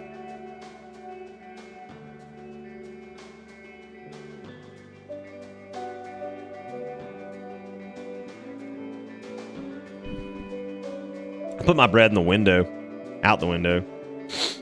You're blind, old man, the Soprasada shouts. You've been in here too long. You've been blinded by the status quo, and now you mistake it for light at the end of a dark tunnel. Allow the cold cuts to interrupt her. I have to shout order. The Elder Tomato flashes a grateful smile and continues. We, the tomato community, are willing to help the coalition in any way we can. He looks over towards the cold cuts. Your people, too, are friends of the tomatoes, if you will have us. We propose strength and unity amongst our peoples, but a closed door. Bread. A furious yell makes its way from the back. You're killing us! Soprasada steps up and stops in front of the Elder Tomato. Another scoff. There's almost a tinge of pity this time. We're all for peace, love, and understanding, but we won't ally with someone who refuses to see the world as it is. We ain't playing your game anymore, old man. They're up to something. Yeah, thumbs up with this guy. You follow his eyes as well as one of his followers. That's when you spot it. On the distant shelf, you notice what looks like a cracked team smoked ham making its way down the thermostat on the upper shelves. They're planting explosives. Look up there, sabotage!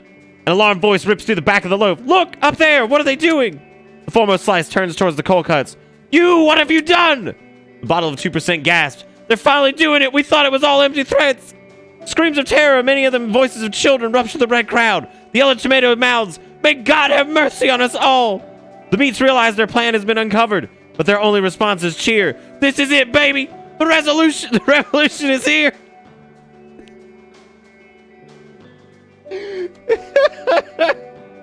Can't you challenge the Soprasada's authority? Sure, what do you say? Wait, cold cuts, if you truly love peace and understanding and music, you'll hear me out.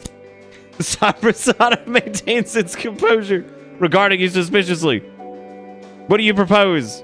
A guitar duel. You and me. Laughter, vicious, mocking laughter. I accept! Have at it, brother. A slice of pastrami hurls you a flying V electric guitar, plugged in, distorted, and ready to go. Play the greatest solo of all time. Fucking 20. Show them how it's done. Play a crescendo of modal scales and fire off some three-finger tapping. You are shredding. As you finish up your solo, the cold cuts, along with the rest of the fridge, are in awe. Soprasada hasn't even played yet.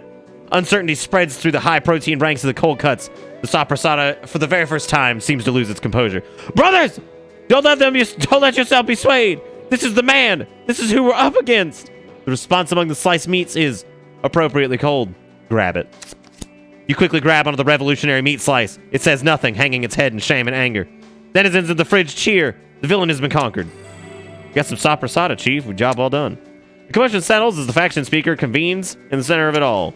The dairy is busy conversing and finding solutions to differing opinions between concerned faction members. There's a lot to do, but they're convicted and proud in their mission. A former glory restored. The Elder Tomato is first to speak. We are in debt to you, my dear friend. You brought us together. Next is the foremost slice. We are grateful. Truly. This isn't what I expected when I first opened the fridge. The Elder Tomato smiles. I can imagine. How can we repay you? It's kind of awkward to ask now, but I need some food. The Elder Tomato looks worried. If you truly need food, we cannot stop you. We have no authority, physical nor moral, to refuse you. From the crowd, a slice of smoked ham approaches. If you allow it, brother, I would like to offer myself. It's the least I can do for my people. I can't accept. You're not responsible for your whole faction. Fridge dwellers grow silent with respect. Out of kindness, your heart, you've abandoned your quest for food. Well, see you later, alligators. Such a dork. There was one to walk away like a fucking cowboy. As you close the fridge, you reflect on the past 10 minutes. You left your fridge in a better place than you found it. That's made all the difference. Muffled through the fridge door, you can hear some of the fridge dwellers respond. After a while, crocodile. Man. Oh my god, the fridge is called Smug because there's a brand of appliances called Smeg. Silence, wench. So it says fucking Smug. I'm trying. I do not wish to be horny anymore. You silence wench me. I'm trying to point out there's a fucking Smeg. I just want to be happy. Except instead of being a Smeg fridge, it's a Smug. Get it? That was an amazing, amazing quest. I do have to say, I want to be Clam Man. How do I sign up to just be Clam Man? Like as a person. Just become Clam Man in reality. Yeah, there's a brand called Smeg. It's disgusting. Like, what a horrible name for a fucking anything. Made it just in time for an isometric RPG Clam story time. Also, payday, take my clammy bits. Fridge politics are hard, and you can never cheese everyone. God. That hurts, Dustin. Thank you for the $15. Y'all give Dustin some love. Thank you very much. I appreciate it. Don't open the fridge again. Inside, a society is being rebuilt, one of compassion, unity, and understanding. Go on. You can feel a little proud. As a treat. Let them be. Give them time and space to rebuild. Ah, your McGregorson boy poster. Your most valuable possession. Cost you $23. Well, we still got to get the plant some food before we head back over the... Stop writing pointless notes. Perfect. Empty chairs, empty tables. Let's see what's over here. We got Vidge games. A few games on the Fintendo Clutch. Fucking Fintendo Clutch. You bought that thing a while back when flat screen was still a selling point. Oh, God. Miniature sandbags. Some artisan miniature sandbags. Nothing more than overpriced tiny rock cloth containers. Thank you. So I guess the fridge, like this entire thing seems to be like completely optional. The plant looks at you. It seems to be suspicious of your presence. Back again, are you? About that food. Here's a slice of meat. Enjoy. Without a word, the plant reaches out its tendrils and snatches it from your hand. It's impressive and really, really disturbing. Huh. Not too bad. You're not a complete idiot after all. Yay, he said thanks, I guess. That's it? Wait, hold up. Might be something in here we can use. Something funny. But for a joke? That's exactly. There's a joke in here somewhere. What about how I just argued with a bunch of food? What about how people will open a fridge even though they know there's nothing in there? What about the fact that I'm intimidated by my own houseplants? That could be fun. Sounds like a self-awareness kind of joke. Are we going with that? Perfect. Everything scares me. I'm scared of my own houseplants.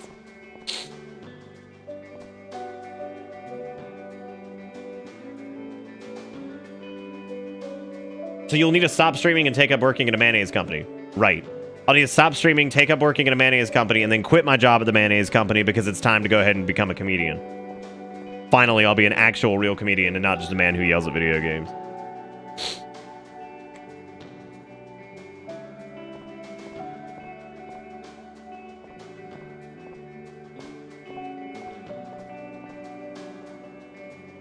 All right, well, we'll talk to Linda, I guess. I don't know if there's anything. We can also... There's a trucker over here. We can go talk to him. Trucker. The large truck has set one on its hind... Jesus. Has set one of its hind legs, well, wheels on the sidewalk. Half-assed attempt at backing up from the truck just... down the street. Hey, you. Got a sec? Can you help me out? Stuck in traffic. What do you need? I'm very busy. Comedian. Very, very busy. See that guy? That asshat over there has been sitting on his ramp doing nothing but scrolling on his phone. I need him to move. I've got a cargo to haul. Do you want me to make him move? You want me to make him move? Me? What? Why couldn't I ask you? I'm an idiot, sir. Idiot's better than no idiot in this case. Maybe, look, maybe he'll move it out of the pity. Who knows? The guy won't listen to me. It's not like I can leave my truck long enough to convince him either. What's in it for me? He groans, looking around, literally searching for something in return. Eventually, his eyes settle on his truck. Hawk, do you like butter? Butter's great. Look, I'll give you some butter. Just do it, all right? Sure, but I'm gonna need half the butter right now and half when the job's done. No dice. You're getting the full amount of butter upon completion. Something dawns on him. Wait, what the fuck am I talking about? Listen, will you just tell the damn guy to move his truck? Sure. I don't care how you do it. Just make a move. I need to get back on the road. What are you hauling butter? I don't know. I don't care. I just haul. Do you like butter? Are you a fan? It's like, you like it? Are you a fan? But it's butter. I have no strong opinions about butter. It's a thing that exists there. That's it. A wave of dread washes over him as he realizes you might be setting up an opportunity for yourself to talk about butter. Which I feel about butter. Butter's an amazing additive to your morning coffee. It can be. No? Figure it out, bud. It helps you jumpstart your morning, giving you long-lasting energy for a hard day's work. Are you done? No. Looks like he's about to kill you. Butter's everything that's wrong with the world? How is it even a claim you're willing to make? Butter represents the decadence and hedonism underlying the downfall of modern civilization. Rubbing his eyes, he mutters under breath, I'm gonna kill you. I want you to know that. He looks like he's about to kill you. I respect all possible views on butter. No one cares about butter as much as you do. Would you get that through your big skin?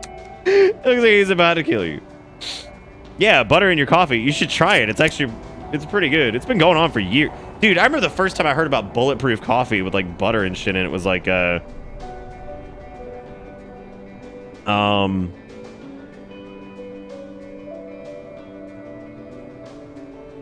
was like 2014, 2015 maybe. Because all the folks in my office were doing it. Because what I would do is I used to make pots of Death Wish cold brew and take it into the office. I'd put little warnings on it because it was a lot of caffeine.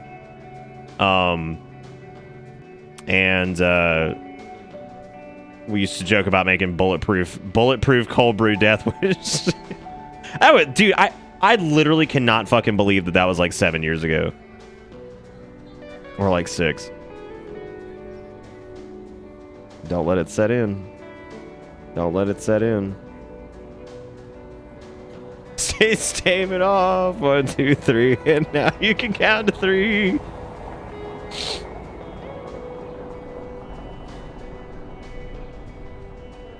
Oh, do they needles? Huh.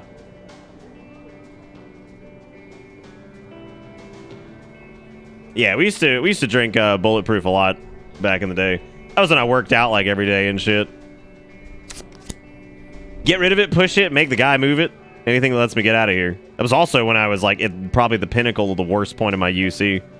I don't think it was related to the coffee. He's on break. I should try to convince him it's over. Shit, if you think that'll work, then why not? I'll just make sure to hurry up. Time's working against me. Thank you again, by the way, Dustin, for the $15 and putting us up to like $27 for the night, which is awesome. And then Sly with the resub for 20 months, and then Jigakuro with the $1 says this will distract from the eternal march of time, probably. Flaming hot pickle jello pie. Yeah, man. Like, I look at this, and like this is probably like the least cursed thing. Yeah, this isn't quite as bad as like some of the shit you said. Like that's still probably pretty gross, but like.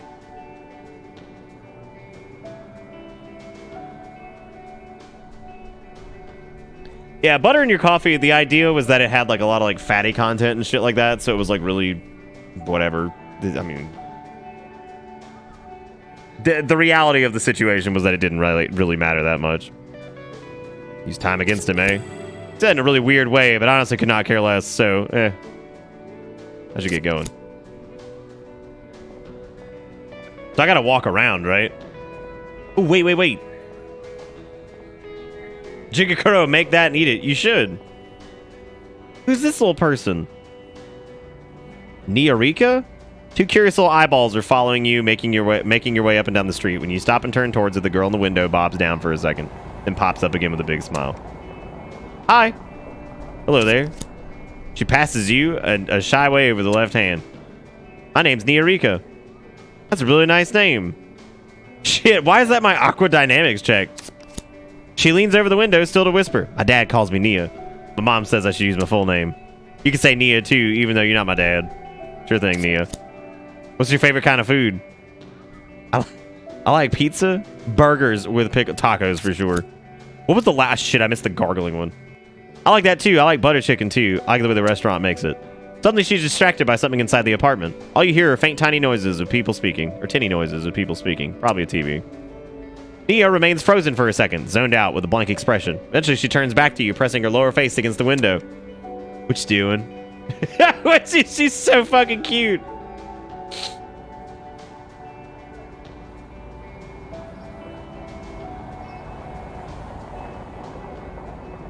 Oh. Look at me, that looks like too much effort. Also, thank you for the $1, Jigakuro, and thank you again, Dustin. I appreciate you guys. Thank you for stuffing money in my face.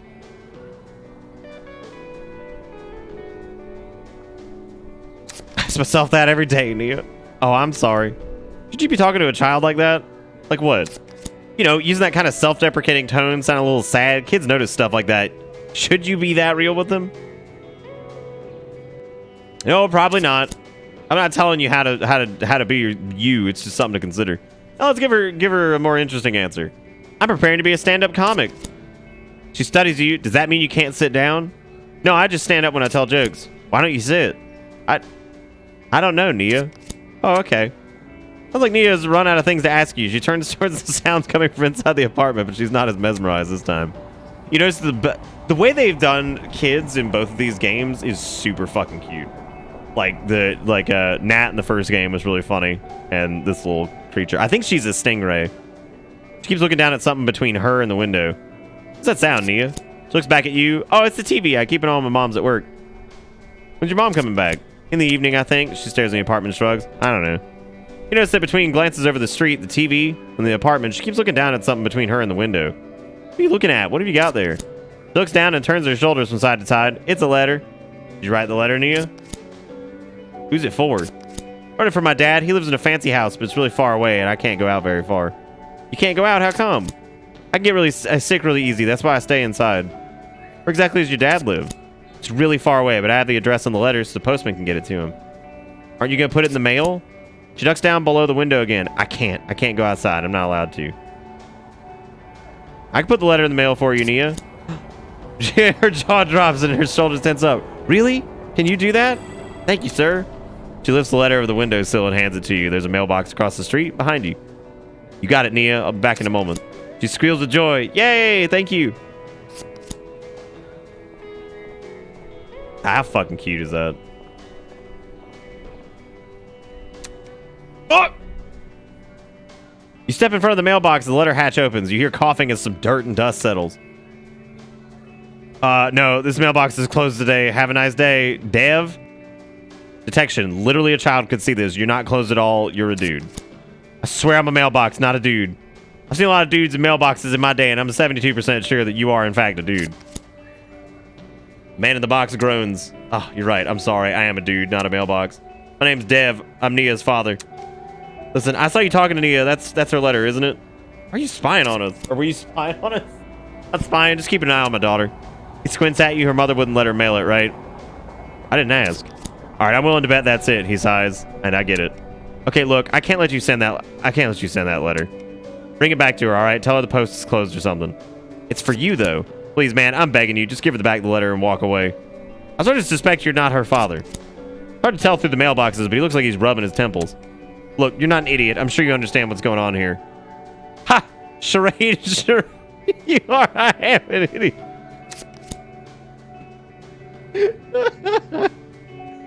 Right, in that case, maybe I do have to explain. Me and Nia's mother obviously don't live together anymore. We're not together in any shape or form. Nia's mom doesn't really like me that much anymore. There's some baggage there. Long story short, I may or may not have given them a fake address and told them I work for a really prestigious job. The address on the letter doesn't exist there. That's the whole story. Now, will you please return it to her? So you're lying to your daughter and your ex-wife to prove you're not a loser. I get the irony. There's no need to spell it out. Is that enough? What more do I need to say? Why can't you just take the letter? Because I can't be here all the time, man. Sure, I get it now, but what if she sends one and I don't intercept it? So just give her your current address, no matter how embarrassing it is. I can't, man. It's just too... Dev takes a moment to piece together whatever logic led him to this situation. He isn't enjoying it. Wait for him. It's not just her, it's her mom too, and honestly, it's me as well. I don't expect you to understand. It's odd, I know. Alright, I get it. Never mind.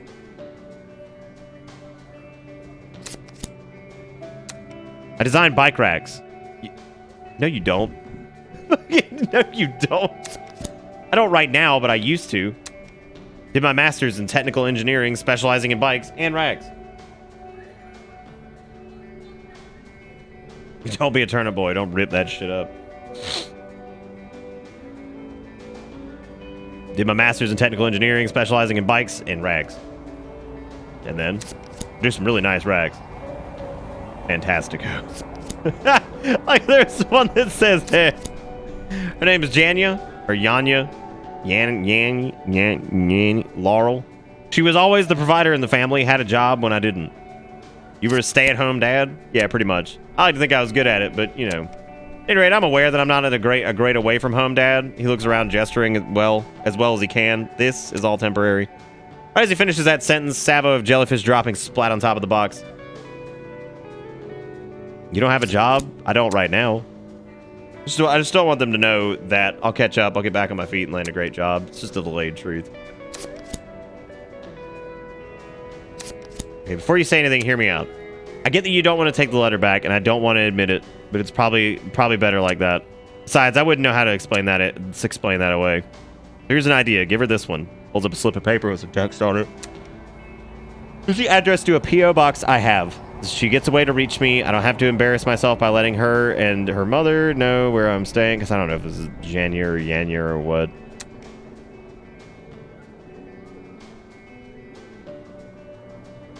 That's what I thought too, Zelda. I figured it was like, oh yeah, this is gonna be a this is gonna be like a, hey, do this when the game's out or whatever.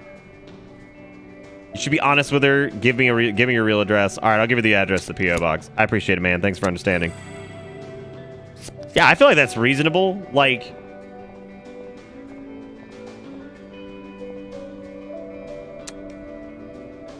Nia greets you with an excited smile. Hello, sir. Did you manage to post my letter yet?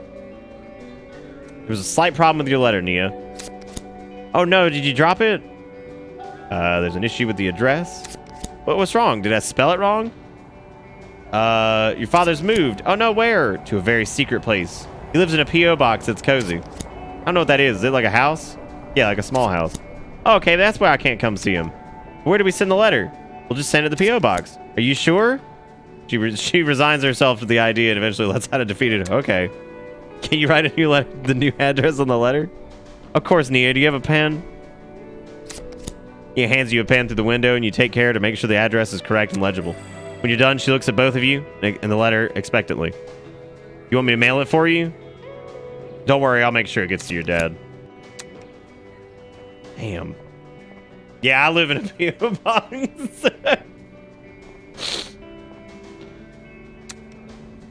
You return to Dev, handing him the edited letter. There's a tinge of optimism in his face. How'd she take it? Ask her yourself. He says nothing for what feels like a minute. I will, I promise. Oh boy, well this was fun.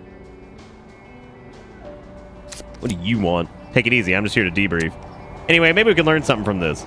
I don't really feel inspired. Learn something as it turns into a as in this turns into a stand-up bit. I don't feel right getting something out of this. And this one's improv. Yeah, making jokes helps me cope with the world and stuff like this. Right on, Chief. My thoughts exactly. We're not gonna drop the fact that I just lied to a child, are we? Nope. You got number 4, lying to children. You got joke number 4, lying to children. This door is clearly locked, but you can hear a loud noise coming from inside.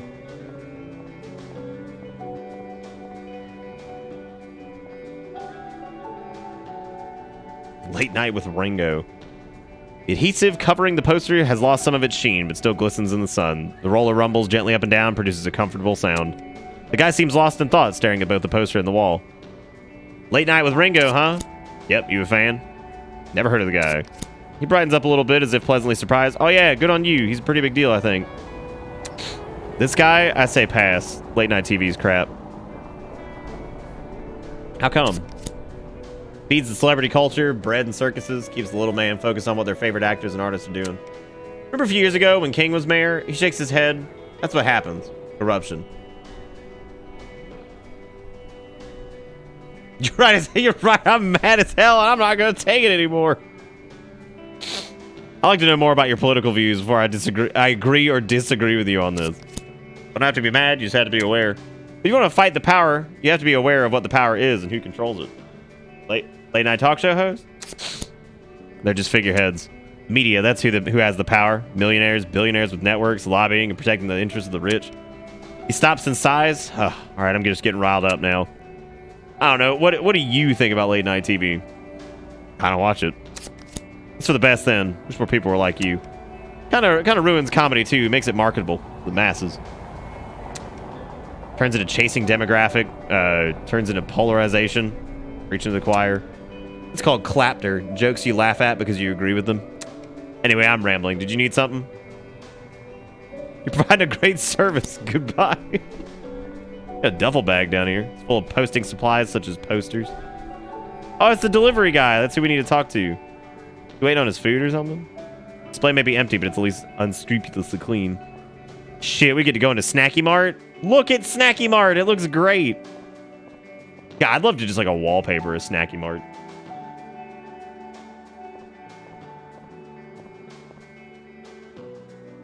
Who's in the fucking fridge? Window's pretty frosted. It's hard to see. There's nothing in this fridge. I know this for a fact. You're so right. So right. You should share this information with people in the general vicinity. Yes, I will. I am so right. So right. See you, Clam Man. See you, Clam Man. Delicious time. Gift cards for frozen goods. 50% off. This is where the cheapest possible takeaway coffee is made. You're standing on sacred, coarsely ground. No, that's not the guy who sold. This is that. Martin might be the dude who sold the rope. I thought you meant the dude in the fridge. Useless essential. Wait. The usual essentials: soups, canned foods, and post-apocalyptic survival kits. Assorted snacks and assorted packs. This store is called Snacky Mart after all. There's bones up there at the top. That's good.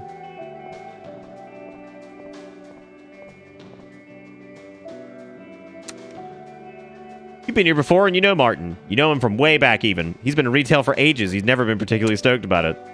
The Marlin clerk exerts a feigned smile from behind the counter. Welcome to Snacky Mart. We sell stuff. Oh, hey man, what's up? His expression relaxes and he goes back to alternating between daydreaming and tapping on his phone. Want to buy something? There's nothing in the fridge. I think there's a bunch of stuff in the fridges actually. Doubt. I'm telling you, dude, I stocked those fridges. There's stuff in there. Doubt. There is? Yeah, milk, soda, drinks, some food, and a dude. There's a dude in the fridge? Yeah, there's a dude in the fridge. He scratches his head. I'm surprised you didn't notice. I saw you staring right at it. Everything I know is a lie.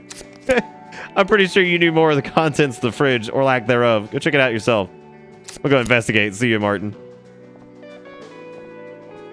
Gumball machine. You remember the feeling of biting down on a gumball as a child, wondering if it would crack your teeth before your teeth did. Or if it would crack before your teeth did. Mostly travel magazines, a few about hobby train sets.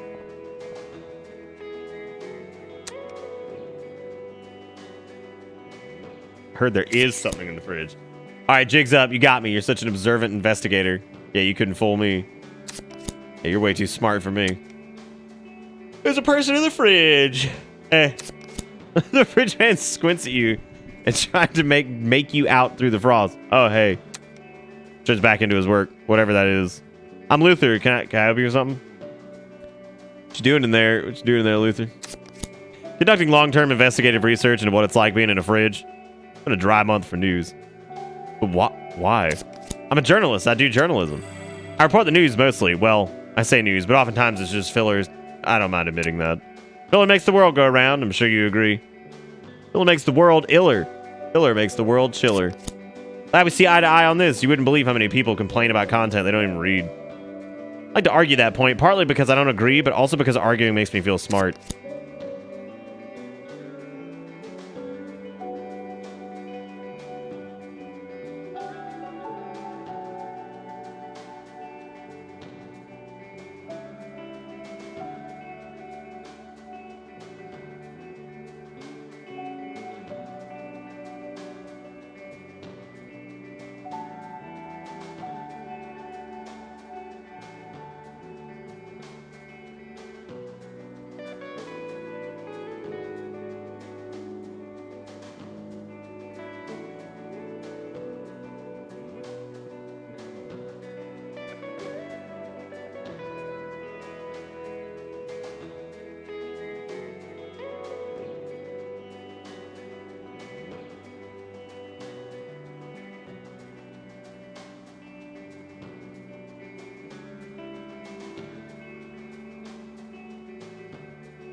Oh.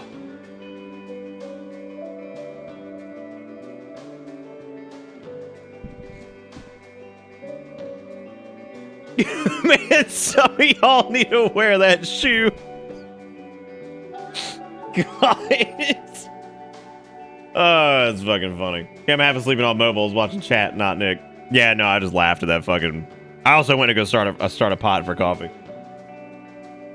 Make argue me feel good.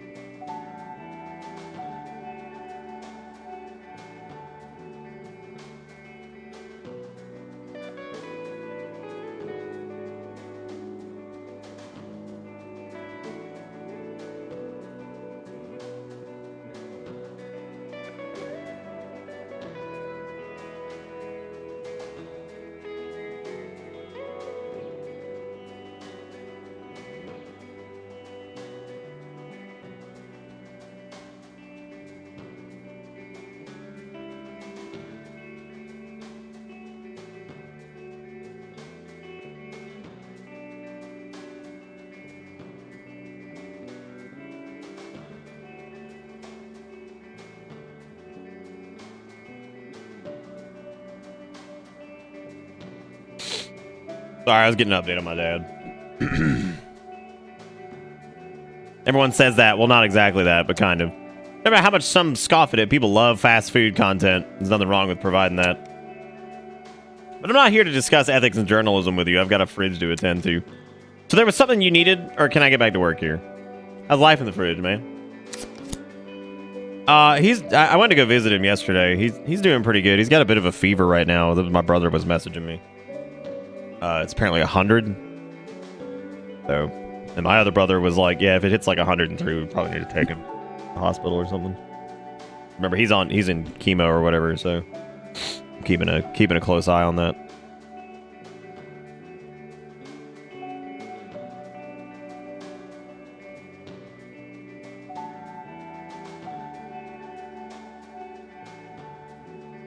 It just says chill. A journalist, you say, I might have a scoop for you. I had a cent for every time somebody told me that. Sure, go ahead. What's the story? I'm opening a comedy club in Snacky Bay. My friends are opening up a comedy club in Snacky Bay. There's a new club in town, opened by no one in particular. The first time Luther stops typing, his gaze becomes more attentive. Huh? Actually, it does sound like news. Looks down at the time, then back up at you. I have 5 minutes right now. Quick interview, you and me. If we do this later, I'm not really prepared. Listen, contrary to what it looks like, I'm a very busy man. You either tell me now or never. I don't have a choice, do I? You want me to cover the story or not? Okay, sure, let's do it. Great. Luther pulls out a small recorder and presses it up against the glass. First off, what's your name? Clam, man. Fucking Jacques Cousteau. Right, you sure about that? Nah, it's Clam, man. Oh, I'm sorry. So, Mr. Man, what do you do? Oh, God, what do I do? All right, take it easy. We can figure this out. No need to panic. All right. How do we solve this? Well, let's backtrack. What was the last thing you did today? Worry about death? Worry about your own death or death in general? Yeah, I might die any second. That's technically true. Maybe just tell him that. Did you hear me? I'm not sure how well my voice carries through this door. I asked you, what do you do? I live on the edge. I live on the fucking edge. Oh, shit. That's good. I'm a senior sales representative at Snacky Bay Prime Mayonnaise. Huh? Clacking stops for a second. He looks over to you. Somehow I'm not surprised. So a comedy club. Why? Snacky Bay doesn't have a comedy club. Supply and demand. Oh, so this is for profit. Very much in line with modern comedy, isn't it? And are you the owner of this club? Oh, it's run by 3 of my friends. A close-knit gang of owners. Got it. What kind of comics will we be performing? Going for something avant-garde or something safer? Comedy's for everyone. I'm not worried. We'll be looking for the blandest comedians possible. Got it. God damn, fridge man. All right, that's about it. Anything you want to add? It's not very in-depth. It's not very interesting news either. People don't care about comedy clubs. Comedy's on Netflix now. That's where you watch shows. Live comedy's dead. You want new content, online content, weird content, stuff about living in fridges. Sink or swim, man.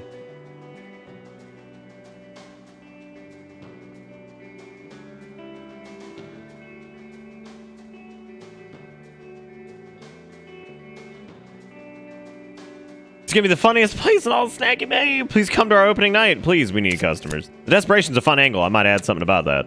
Luther hits the key one final time and looks back at you. All right, either I'm gonna run this past my editor, and it'll be up either tonight or tomorrow.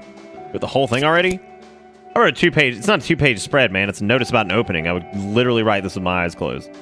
Fine, that's all you need?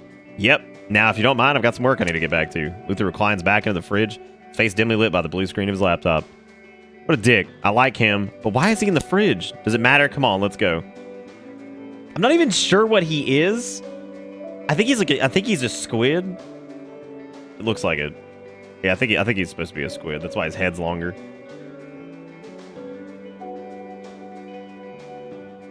Oh, I had Steve's like message like highlighted for some reason, and so I don't know why like it kept like fucking me up because I'm like, why is that highlighted? I know the lady who runs the bar is an octopus. I think he's a squid. Maybe. Because the other ones they had like big round heads, and his is like a little bit longer and dangles down. I'm gonna dump this out and get some lemon water. I'll be right back.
Ugh.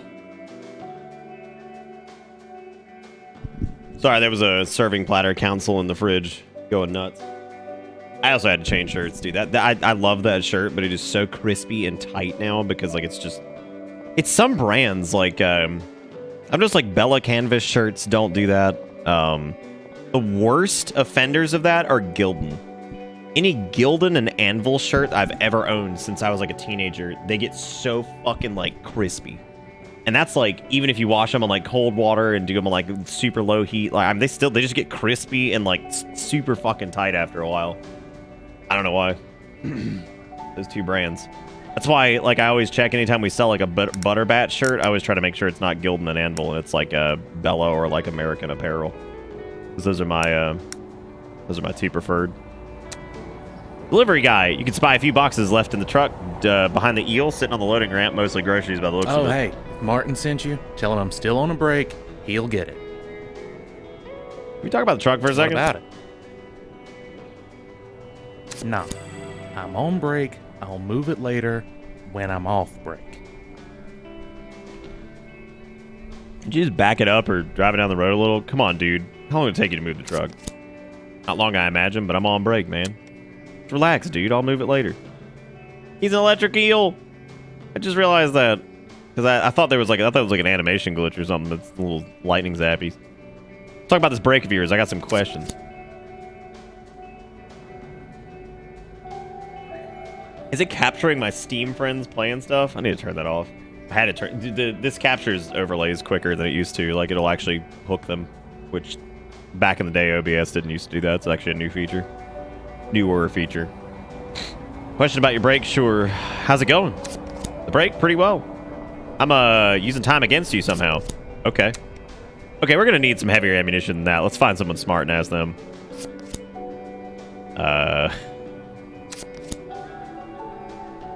I have nothing else to say. Enjoy your break.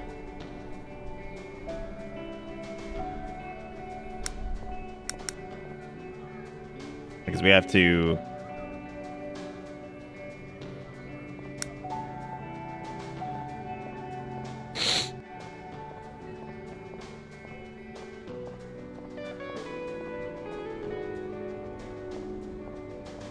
Clam Man 2, I'd say so far, is a lot more, Ooh, yeah, Bill might be able to help, yeah. Get rid of it, push it, make the guy move, anything to let me get out of here. I talked to him, he says he's on break. I don't care, he's been on break for like an hour at this point. Does he not have a job to do? He groans and bangs a fist against the truck behind him. Look, maybe we can shorten his break, convince him it's over or something. Shit, I don't know, he looks back at you and he does. And as he does, you've already been taken aback by the empathy you feel for how totally void of hope and genuinely sad his expression is. I just need to deliver the butter, man. I just need, like, dude, I got to get this butter out of here.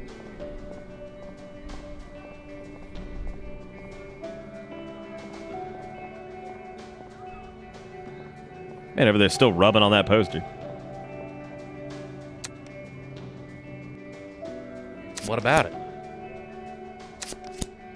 How long you been on your break? He looks at the time. Half the break. And how long is that? You double it, it's a full break. Talk about this break of yours. I got some questions. God damn.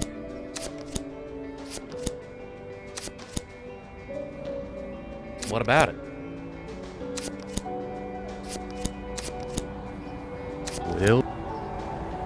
Will do.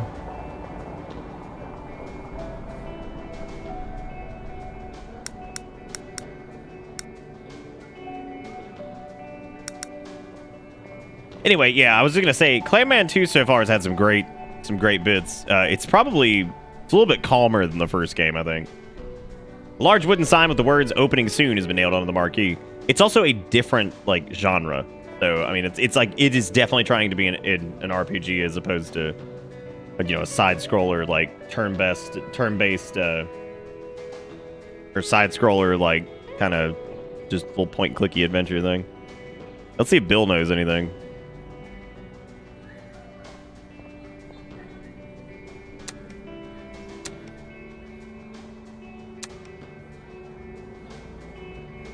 Can you tell me about time again and how it pertains to breaks? Breaks, I mean, sure, but what for? I need to prove that a break currently in progress is over. Someone's taking too long a break, are they? He thinks it over and then muses on, well, a break is per definition a moment, typically only a fraction of the main activity, where one abstains from doing whatever at one was doing. So I suppose a break is an instance in time, a sequence of moments. Come on, give me the good science juice. Come on, give me the good science juice, dude. What's up, Monotone? How's it going? This is Clam Man 2. Electric Boogaloo. Unless we consider that a break is a break in time, which I don't think applies to the kind of break you're talking about. Time can't have a beginning nor an end. That implies a time before and after time, which is a paradox. So I guess you could argue that there can be no breaks in time. This is about a concept or a break or a secession in time itself, not work hours. Sure, wink. Aren't work hours also time? Well, yes, but problem solved. Thanks, Doc. Not really, but you're welcome. There it is, Chief. We've armed ourselves with the science we need. Breaks don't exist. God. Oh, man. There's this bit by, like, my left shoulder blade that is, like, still... It's been sore for, like, 3 weeks now. When I stretch my left arm. And I don't know why. I don't know why, man. It's weird. Heights. Getting old sucks.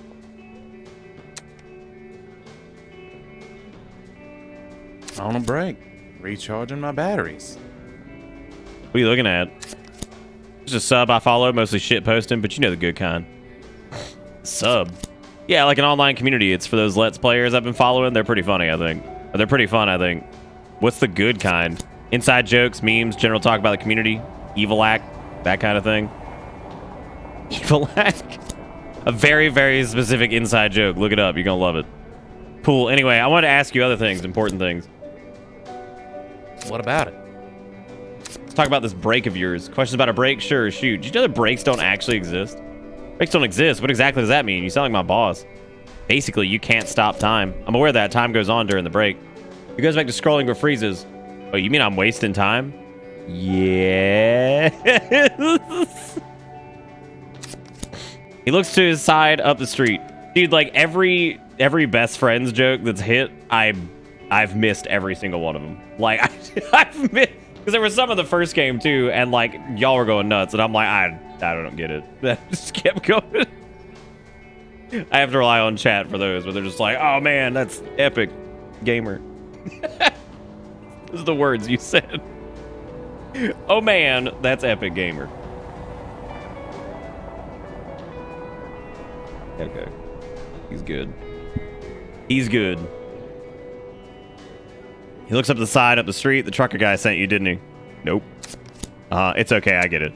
He wants me to move the truck, right? He's certainly been screaming about it for a while. He scoffs, he's a dick. Isn't he a dick? Nah. He squints at you. He kind of is, though. You can admit that. Tell him I'll move the truck when he's ready to leave. Got it. Thank you for your cooperation. Oh, did we not learn like a joke from that? Shit. Oh, we'll probably learn it from over here.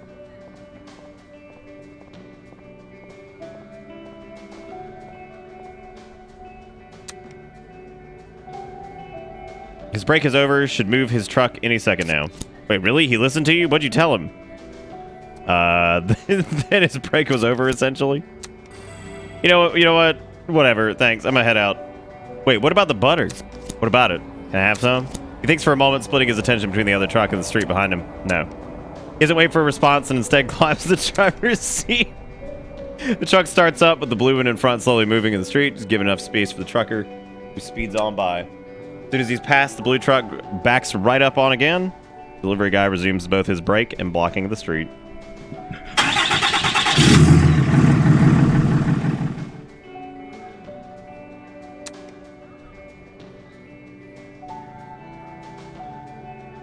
Look at that, no more butter truck.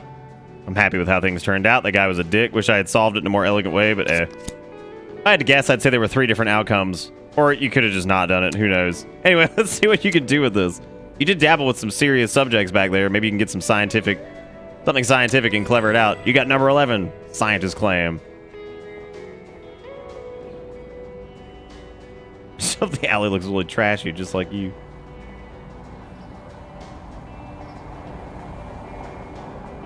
Just clamming around, man. This hasn't been as short as I thought it was going to be. Like, I was thinking this was going to be like an hour long, but it's taken a little while.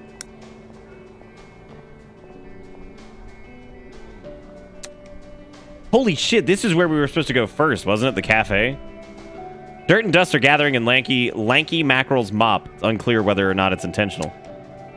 You notice an embroidered name on his apron. Mac. Saw you leaving across the street. You in with those people? Those people. Lifts the mop off the asphalt and pokes the air towards the other side of the street. Comics. Oh yeah, I am. He grunts. His mopping intensifies to the degree that handle almost snaps. Why'd you ask about the Poseidon? Because I know that kind of business. I know it's bad business. Be gone within a week. Trust me. Why are you mopping the asphalt? Because we're closed. I'm not gonna pay someone to do something I can handle by myself anyway. No, why are you mopping the asphalt? Because it has to be done. But why? He stops, exhales, and grits his teeth. Do you want to mop the asphalt? No, I don't. I don't see why anybody mop the asphalt in the first place. Clearly, you've never worked in hospitality. I still don't get it. I don't care. Detection number one. Detection not -1. Moderate. Figure out why he's mopping the asphalt. Yeah, we rolled a 20. He's obviously cleaning it with something. There's literally no reason to mop the asphalt. Oh, you're mopping it with something. He looks up and around, dumbfounded. Wow. Wow, you got it. Yes, I'm mopping it with something. What are you mopping it with? He screams. Nothing in particular. He's just dumb as shit. Eventually, the eldritch incantations turn comprehensible. You don't get to know. Now knock it off. Oh. Okay. That was weird. Almost comical, you could say. Can I get a joke out of this? Do you want one? Yeah. You got mop the floor. Gang at the Poseidon. Yeah, I am. He grunts his mopping intensity. Okay, that's the, yeah. Whatever you say. See you. Can I ask you a question about the metro? Max stops. Why would you ask me a question about the metro? It's for science. He's not telling you off, though. Maybe he's curious. Imagine you're at the metro, and then you get off the train. You're heading the wrong way. So you're getting off the train, but you accidentally head in the opposite direction where you need to go. Why? Just imagine it. Pointless, but fine. You do realize your mistake. What do you do? Turn around. Oh, okay. Is that it? How exactly do you just turn around, if you don't mind me asking? I turn my shoulders and then my body until I face the other way, and then I start walking. That makes a lot of sense. Now please leave me alone. Okay, which means we'll probably get a joke from... Because we did butter truck the moving, right? Yeah, because that's completed. We got come one, come all. We got get funny. We got elephant in the room, the MMES, and the corporate coil. I don't know if we're gonna be able to investigate the corporate coil because I don't know if we can actually get. Can we get back upstairs to maybe go like look into what the hell's happening there? I don't want to go on the side. I need to get back to my eat more pies, and it's got the little. It's got what's his face's eye stalks poking out. Bossman. Yeah, it's cute so far. How's the field research going? About my progress. I found a level 1. You did? That's amazing. Who is it? His name's Mac. He works at the cafe. I suppose it would take a kind of person to work in that industry. No matter, that's perfect. I'll send him an email, I guess, if needed. Huge thanks. You're doing amazing work. Let me know when you find a level 5. I feel like Bill would probably be like a level 5, right? Or at least he might have been before.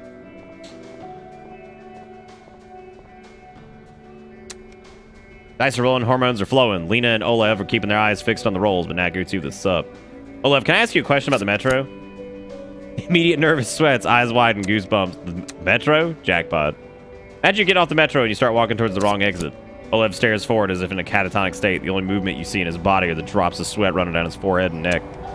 Olev, you okay there? Large bags form under his eyes. The sweat flows like a river. His arms and legs are shaking. He straightens up his posture as if someone or something was pushing his back. His jaw slowly drops, a slight hum emitting from his lungs. A dim glow is lit in his eyes. The light increases slowly until his pupils emit blinding beams of light. The earth starts shaking. A snake of an earthquake slithering ever closer. Olev starts vibrating, and the sidewalk underneath him growls and crumbles. It's too awkward. We need to abort now.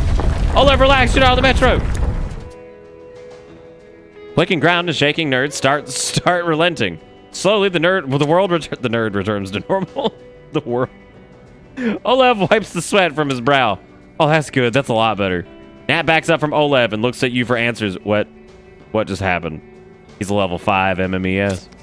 I don't know what that means, and I'm not sure I want to. It's science. Science I don't need. Now, can we drop this?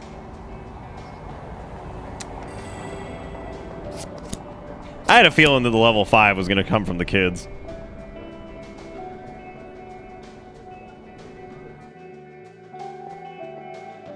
Oh.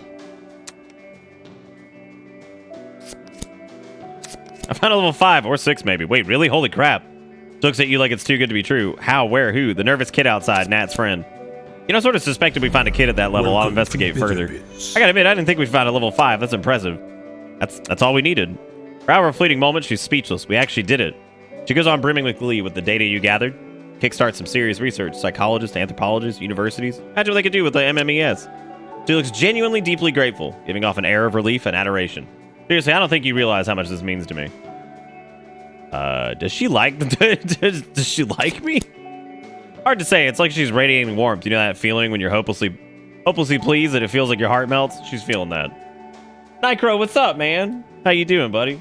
Welcome back aboard for the 39 months. Hope you're doing good. You can just revel in her happiness, you know? This doesn't have to be about liking you or liking her. Sometimes people can just be grateful for each other. No, I'm just saying, does she like me? It's possible. Gross. Whatever makes you happy. I'm just happy I could help. This whole research has been really interesting. She smiles. It's a nice warm smile. It makes you feel good. It really has. It's been fun helping you, Linda. We should hang out more. Her eyes widen a little and she nods an awkward nod. Sure, do you have a PC? We can play some Civitas online if you want. If I ever get a PC, then sure thing. Sounds good. Let me know when you do and you can add me. She smiles and then returns to scribbling down and things in her notes. What's next? Next up is writing an essay, I guess, or an article or some kind of academic thesis thingy. I suppose. Just to gather and summarize all the data and research we have so far. She reassures you saying, I'll get started as soon as possible. After that, it's up to the response of the scientific community, and hopefully it'll be easy to get funding for more research. About the scale, I think you can do a lot of good with it. Looks over her notes, contemplating. I think so. I hope so. And thanks again. You've really been a huge help. The whole idea was stand-up fodder to begin with. Righteous. Righteous, tight, radical. Whatever. Here, have it set up. You got number 7, MMES. All right. Dude, I forgot the whole fridge incident even happened, and that shit's hilarious.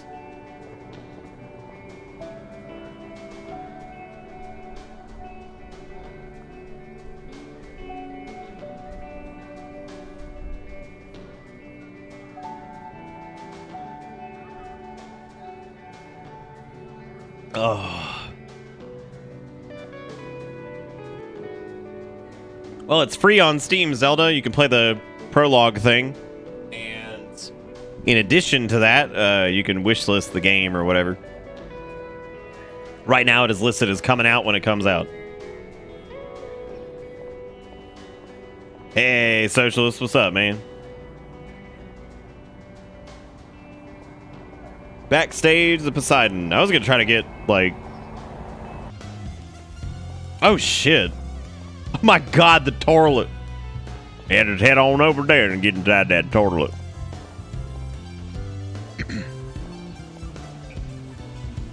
Sometimes I feel like this game reads my brain. Some of these look vaguely familiar, but you can't put your finger on where you've seen them. Small fridge full of energy drinks. 88 keys to carpal tunnel syndrome. Gagfest, weird name, but you notice 2 names on the list. Edna Gomez and Clayton Holm. Jonah and the Whale. Movie posters for Jonah and the Whale. The sign back there says, in case of fire, stay underwater.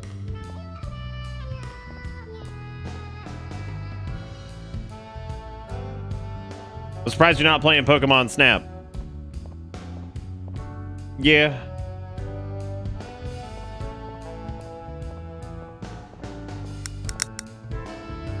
Come on, Kamal. I promised to get the word out about Snacky Bay. Found Luther, a media guy in the fridge of Snacky Mart. Maybe he can help.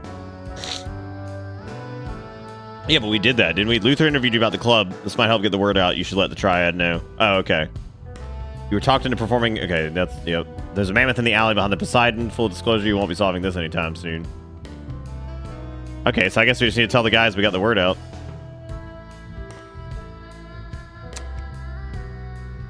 Clayton greets you with a friendly smile. Hey, how are things coming along? Got the word out, just came back from an interview. And it lifts her head. Wait, really? That was surprisingly quick. Who'd you talk to? His name's Luther. He's a journalist. Oh, Luther, of course. Everyone knows Luther. Luther. So where does he work? Who does he write for? A renowned and respected online news publication. Fine, but you better be sure about this. Don't worry, I'm definitely 50-50. And you just inspired hope, don't you? Love sass, Edna, admit it. Sass my ass. Clayton cuts the two of them off. You know what? 50-50 is good enough for me. It's better than nothing. Great job, dude. Hopefully that'll give us the boost we needed. Let's hope so. What about your routine? My what? Your jokes. The 3 jokes for your show? Oh. Wait, what did you think we... never mind. Yeah, I got my set ready. Cool, we're just about done here. Guess I haven't moved an inch. We did. We just take breaks. Responsible breaks. We're pretty much all set. Spotlight's up. PA system works. Bar is stocked. Fingers crossed. We're going through our sets, workshop, and jokes. What about you? How do you feel about your bits? They're awful. They're all awful. That's the spirit. It's your first time. Don't worry too much. Just have fun with it. Listen, we'll help you out. It's not long until the show, so let's go through some of the basics. There's still some stuff to do. It's not like we can sit back and do nothing until the show starts. After thinking things over, Edna declares one of us can go. She looks at Al and Clayton for approval. The other 2 can handle the rest. Yeah, that sounds reasonable. All right, so who goes? Let's get it from old Clayton. He seems cool. Oh, man, of course. It's the least I can do. As he prepares to get up, he looks at his 2 colleagues. You guys will be fine, right?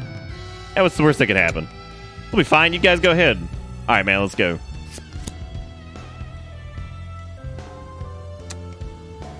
The 2 of you make your way to the green room and go over your jokes. It takes a while, but eventually you manage to turn the jokes into actual bits. Go you.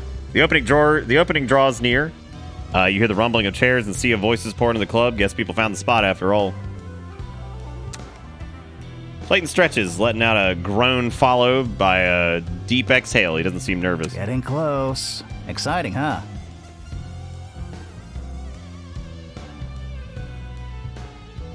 You know, shockingly enough, I thought like a lot of people were playing it on my follow list too, and it really wasn't that many people. Let's go over the basics again, shall we? There's a tint of authority in the way he says it, as if he's not suggesting it, but rather commanding it. How do I know what jokes to tell? You don't. Not really, anyway. You can always try to imagine who you want to amuse. General audiences are fairly easy. People who come to clubs like this want to laugh, which works in your favor. Critics and comedians are harder for similar reasons. Critics want to find flaw in your jokes, and a lot of comedians want to be inspired by them, but both types have heard a lot of jokes they're harder to get a laugh out of. So if you look over at me, Al and Edna, don't worry if we're not roaring with laughter. He gives you a reassuring smile. There's basically 2 types of audience members. Technically, there's one more, people you know.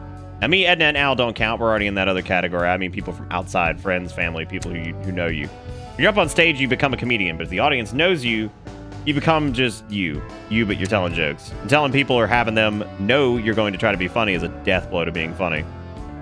I heard death blow, now I'm terrified. Not a little death blow, I'm just saying it makes it way harder for everyone to be funny.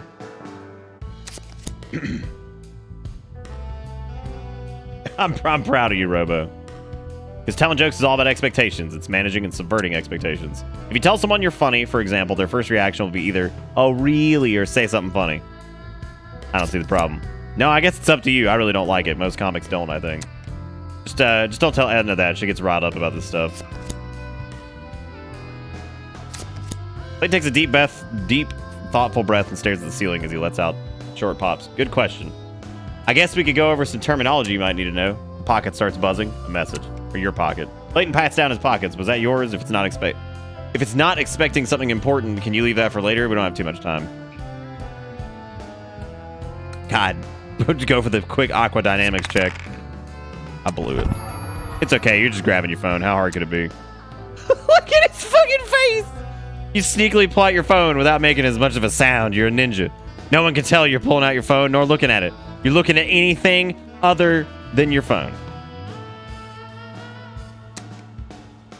Clayton just looks at you with a blank face. Hey, if it's important, go right ahead. Just be quick, all right? We don't have much time. Your eyes sneakily switch back from the notification. It's a message from Pete. Hey, man, super hyped for the show. Good luck. Have fun. Gonna try to find a spot at the front. Made a shirt, too. Glad you come to the show. Thanks for the support, man. All cool. All done? Cool, cool. Let's hurry this up so we can relax for a minute before you go up. Sorry, Clay, you were saying? Right, terminology. Number 1, bombing. Love it. That's love it. God, that face. Just the obvious check the phone. What? You do? Wait, do you know what it is? Bombing is when your jokes don't land, either because you mess them up, forget them, or the audience is against you, or just a tough crowd, or you just get unlucky. You don't want to bomb. I don't want to bomb. No one does, but you probably will. Not today, if you're really lucky, but you will. We all do at some point. But if my material is really good, how do I bomb? Tough crowd or the wrong crowd? Maybe you're doing impressions of someone that no one in the audience knows. Maybe you're doing student jokes at a corporate gig. Who knows? All I'm saying is be ready to bomb. You can learn from your failures. Okay, number 2 is killing it. This one's pretty straightforward. The opposite of bombing. Your jokes land and land really well. You get serious laughs. The entire set can kill it, or just single bit. Okay, don't bomb. Kill. Huh. Might be a joke in there. Anyway. Not sure what else you need to know right now. You usually just pick these terms up as you go. Actually, you know what? Here's one. Heckler. Oh, what's that? Heckler's someone who disturbs or interrupts the show, either because they want attention, they're dicks, or drunk. Usually all 3. Just be careful with them now. For now, especially when you don't have much experience. They prey on your confidence or lack thereof. All 3. They prey on low self-confidence. Oh, dinner is fucking served. See, that's a good joke, but a heckler's going to hear that and take it as an invitation. You need to be confident or at least give that impression to the audience. Heckler's killing it and bombing. Now I know. Sweet, you'll do fine, dude. I promise. Looks up the clock on the wall. Looks like it's showtime. You ready? I'm gonna get heckled to shit, aren't I? I promise, dude. You'll be fine. Oh my god. Not excessively and violently. I wish there were more, like, ridiculous animations to go with those. I hope maybe in the final game there will be. Because, like, one of my favorite bits has been the check the phone thing. Just something about him just eyes wide, just going straight into it. Well, like, actual comedy shows will, like, shit on net pics. Which I love that, too. Fucking net pics.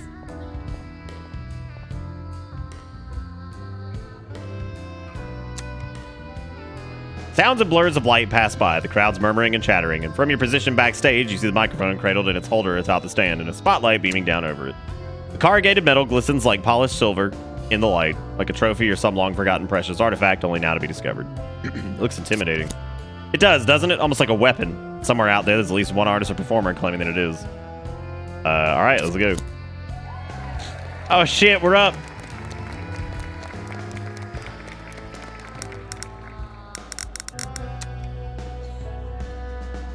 Oh boy, that's a lot of people looking right at me.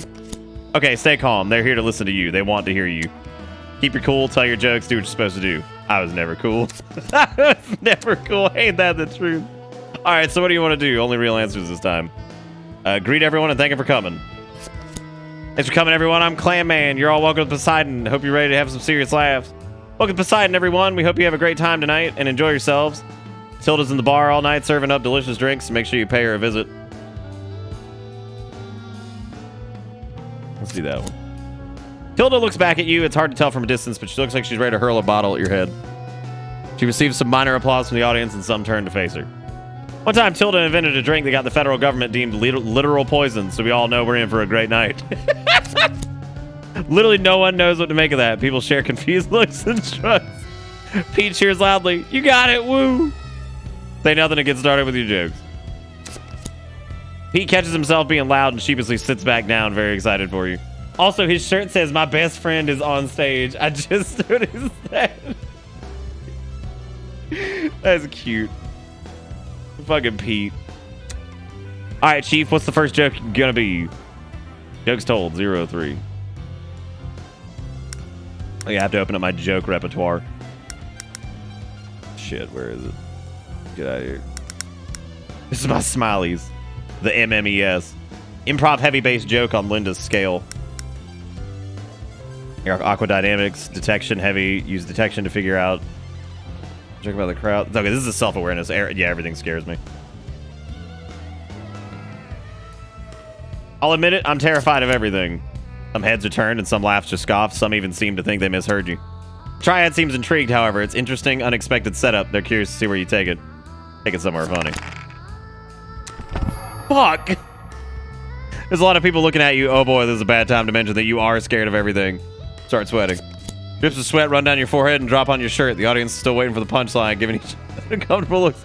As he starts stuttering and choking on your words, the Triad takes notice. The exchange glances, and you see Edna nodding. She then proceeds to knock her glass off the table. It shatters into bits on the floor, and the entire attention of the room turns to minor destruction. You lock. I think it's supposed to be you lock eyes with Clayton, who gives you a meaning look. This is your out. Use a distraction to move on to the next joke. Scream in horror. The shattered glass was terrifying too. Startled chuckles spread throughout the audience. Some people think it was staged. Others still take your word for it and trust your fright was genuine. Regardless, your laughter is sparse. Or the laughter is sparse. In between the chuckles and people readjusting the stage, you hear 3 slaps, the entire Triad face palming. Don't beat yourself up over it. You could have gotten a laugh with the right crowd and more setup. For now, let's just get past this bomb and move on to the next joke. Damn, I can't believe we blew it. That was our self-awareness joke, too. I'll try lying to children. So I lied to a child recently. Double take from the audience. Did he say that? Why? All eyes on you. Eyebrows are raised even among the Triad. Edna seems to be excited. Where's this one going? Elaborate why lying to children is great. God damn, I can't get a decent roll for this shit. Come to think of it, what's so bad about lying to children? I'm a horrible person, aren't I? Most likely, you should probably apologize to everyone here, otherwise they're gonna hate you. I'm sorry for lying to that kid. The audience is unsure whether or not this is a bit. Your delivery is shaky and apologetic, and you barely set this joke up. From the front lines, you hear a familiar voice pop up. It's okay, dude. We all make mistakes. It's Pete. Finger pistol. It's really awkward for the rest of the audience. Almost feels like a parent cheering on their crying kid in his kid's school play. How fitting. Okay, we're done here. That was a bomb. Let's just move on. Yeah, we're struggling, man. Hurts. We'll try the improv one for the MMES. We need a scale for classifying awkward people. He chuckles disappointingly, none of them very awkward. Triad follows along. You've set up a premise pretty clearly. Tell them why and make them laugh. Please hit this. Oh my god, we failed every single fucking one. And none of these were super high on the target value anyway. Now that you think about it, awkward people aren't funny. They're a public hazard. Wait, how are they a hazard? You saw what that Olev kid did? Imagine that kind of awkwardness on a weaponized scale. You say the government's secretly militarizing awkward people in order to invade small countries to destabilize their economies and appoint puppet governments led by those with the same awkward people? Sure? I knew it. Oh yeah, I mean, I guess that makes sense. What are you going to tell these nice people in the audience? Round up and cage the awkward people. It's for our own good. Visible confusion. It dawns on you the audience heard nothing of that inner monologue and you just stood silently for a minute. Now you're calling for people to be rounded up. I mean, I can do like one more joke if you want. That was great, man. We went on the triple bomb. That's it. That's your slot. Wrap it up. Thank you, Snacky Bay. You've been a terrific. Drop the mic and leave without a word. Just go. Don't look back. You start to head off the stage, leaving the microphone to be picked up by the next performer. They don't like that. You probably shouldn't do that. A few polite claps, but nothing that amounts to applause. Most seem relieved that your set's over, if only for the second-hand embarrassment. Cut your losses. Just go. On your way off, you spot Pete giving you a reassuring nod. Regardless of the show, he still thinks you're great. Just walk off. That was unbelievable. My God. Like, we had some pretty good rolls most of the game, and then when we finally got to the set, and it was just bomb city. Look, dude, RNG doesn't like me very much, like most of the time. I promise. After you get off stage, the night seems to pass in a flash. Moments flow and fade into existence. And memory. Pete congratulating you in his typical excitable way. The performance of the Triad following your opening. Chuckles and laughter. Before you know it, the night's over. The club starts clearing out, and Clayton ushers you outside along with Edna and Al. Quiet, cold evening in the alley behind the Poseidon is a welcome contrast to the noisy heat of the club's interior. You, along with your newfound peers, step outside with a drink in hand. Clayton takes a long swig from his glass and rests his entire weight against the railing. Inhale, exhale, and a smile on his face. After making his way down the stairs, Al plops down the trunk of the alleyway, Mammoth lifting his glass to toast the giant. Edna swings herself on top of the railing in one fell swoop, dangling her feet against the balusters as if controlling bursts of excess energy. The Poseidon survived its first night. Morale is good, a toast made in relaxed, muted manner. It's obvious that for some, a giant weight has been lifted. Some comments and feedback are shared, and eventually eyes are on you and your set. How does it feel?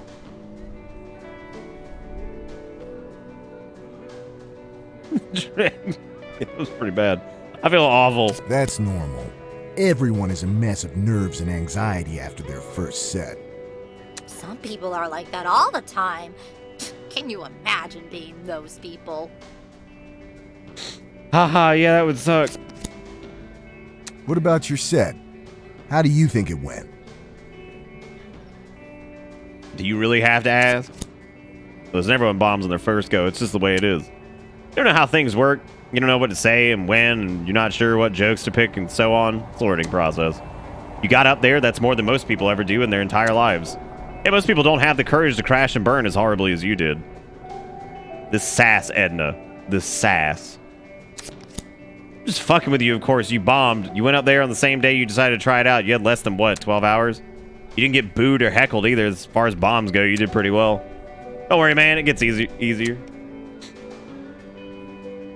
Outside the alley, you hear more people leaving the club. They're laughing and enjoying themselves. The four of you look among yourselves. People seem to have had a good time Again, regardless. dude, you did so much for us today. Getting the word out, filling the last slot. Killed it. On and off stage. And for the record, I think you'll fit in great here. You seem like a good guy to me.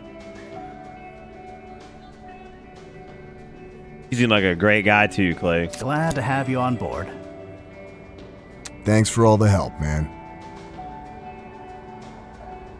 It's totally not like a cool guy. Whatever. I'm not all mush like these two softies. I've got my eye on you, Clammy. One wrong move, and I'm stealing your shoes and filling them with pudding. She's only half joking. But she's just as happy to have you on board as me and Clay. Yes. Thanks for all your help. Squint back at her. What's your favorite kind of pudding? Chocolate. What's yours? Revenge. Revenge. Flashes of the horror lived on your first steps on stage are dimmed and muted by the newfound sense of belonging in secret society, a ragtag gang of outlaws paving their own way. All I did was tell jokes on stage. Calm down. So, dude, you ready to do the same thing tomorrow? One tiny thing, though. Usually we work on sets for ages, years. I'll draw circles in the air, rewriting, reworking. Usually takes a long time until you have a set you're happy with and consistently lands. We want to do new material every single night. That's fine. I still have a few jokes. Good, you're gonna need them. Still more. We know it's not ideal. It's tough. We get tougher as we go. But we have faith in you and tons of material for ourselves to use. Who's messing with you? We're all gonna do the same thing. But we really do have tons of material for ourselves to use. If you want to keep going, you've got a spot here at the Poseidon every night. Hell, if you want to take more apart in running the club, that'd be great too. Promos, interviews, podcasts, she shutters, maybe even talk shows. Do I have a choice this time? You either show up tomorrow or you don't. Your call. You listen as the last few leave the club, laughing and loudly hailing cabs. A siren wails somewhere in the city. A message from Pete buzzes in your pocket. That was cool, dude. Had to leave because work tomorrow, but let's get some breakfast tomorrow morning, all right? Sounds good, dude. Thanks for coming to the show. I guess you're a comedian now, huh? Do you feel prepared for your new life? Dear God, no. Dear God, no. Haha, let's go. The end of day one.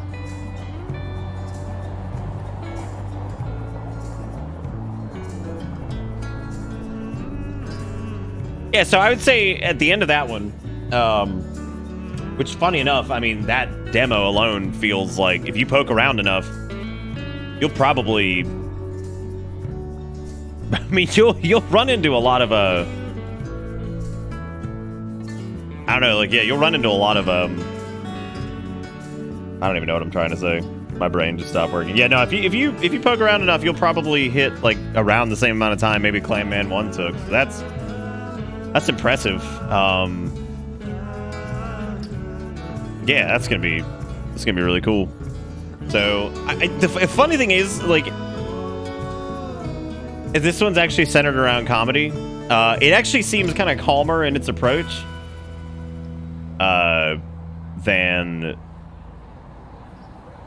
than the first game. Like, it's not quite as like rapid fire on like the, you know, just bit after bit after bit after bit. Like, it definitely seems like it's a bit more relaxed in its approach. I don't think I saved before, so I don't think I could. Yeah, because I didn't save before the event. I kind of forgot saving was the thing. I really did. I actually forgot that saving was like a. I know that sounds like a joke I'm making. Like, I actually did. I completely forgot that was something that you actually could do.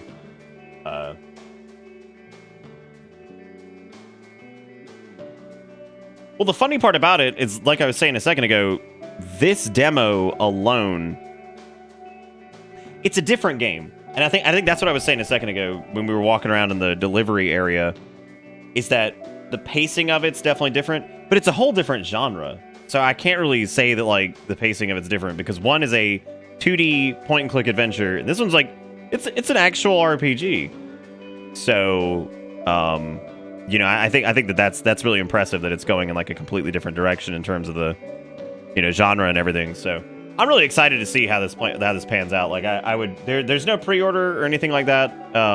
If you're interested in it, it's just a wish list thing. Here's Clam Man 2 open mic. That's the one we just played. And then Clam Man 2 Headliner is the full name of the game. No, it didn't autosave. So Clam Man Headliner is going to be the big one. So make sure you go wish list that and show them, I guess, that you're interested in it. They're currently working on it. Like I said, the release date is listed as coming out when it's ready. So now, to my knowledge, the first game was made by 3 people. And this one is literally just being made by 1 person. So I'd imagine the development, especially with the larger scope of the game, is going to take quite some time. So we'll see where that goes, I guess. But I think it's a lot of fun. I like the dice roll thing. I think that's pretty funny. You know, you're used to the idea of, you know, it being a dice roll, but it's hilarious to actually see it, right? So make sure you go wishlist Clam Man 2 Headliner. Yeah, I mean, there's a ton. I mean, Clam Man 1 has a ton of dialogue too. Like, if you go through each dialogue option, that game's got a lot of it. We went through most of it, which is probably why that took us about 4 or 5 hours or whatever, because we went through pretty much all of it. I think there was only a couple maybe that we skipped just to go do. So I don't know, man, that was really good. I like that a lot. I really did enjoy it. I thought that was fun. Like I said, it's a bit more of a chill experience because it's a portion of the main game, but the dialogue still has a lot of punch in some spots too. So that's really great. Like I think it's really good. There was no part of that felt shitty, like, at all. It felt a little different in a few spots, but again, it's a different genre. So like, obviously, yeah, it's gonna feel different. You know what I mean? So there's pretty much guaranteed it's gonna be a different feel. Oh, I'm like cracking and snapping when I. Yeah, no autosave, unfortunately. I wish. That would have been cool. Or maybe like a heads up that we were going into that. Or I mean, we should have known that that was my fault. I should have known that the set would be like the actual end, right? Like, why would it not be? I saved the fridge people. That did happen. God damn. It's kind of funny. I've forgotten that the whole fridge people thing happened. That shit's great. That entire dialogue chunk was really strong. I mean, like that, the writing in the fridge section was fantastic. That was just bam, bam, bam. Like and like I was so not ready for that piece of meat to like that piece of meat or whatever to start laying a bomb in the fridge. My God. Crazy. Yeah, I'm really pumped though, man. It's gonna be fucking neat. Apparently the D20 skill check thing that was added after the fact. Like, that wasn't in the game initially, I think, or something like that. There's like the actual dice was added in maybe like a week or so. Yeah, because the original demo came out June 19th of 2020, and that was July 1st. They apparently did a D20 skill check overhaul. That's really funny. That's cool. God, now what? It's always hard to follow up. Always hard to follow that up. I'm trying to decide if I want to try this. There's this game called what is it? It's like the Slormancer, I think is what it is. The only thing that worries me about it is it looks a little like, I mean, yeah, it's definitely like a top-downy kind of whatever, or like ARPG type thing. I'm kind of wondering.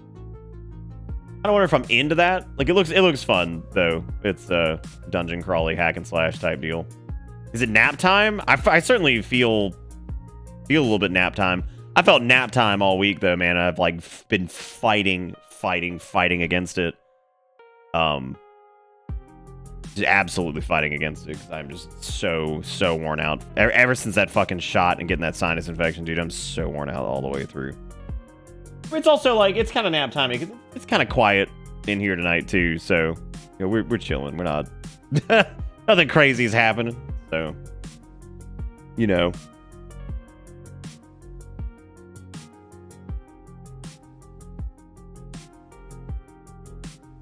I'm glad she's able to sleep, man. I wasn't even able to sleep, really. Waking up constantly. Yep, waking up constantly.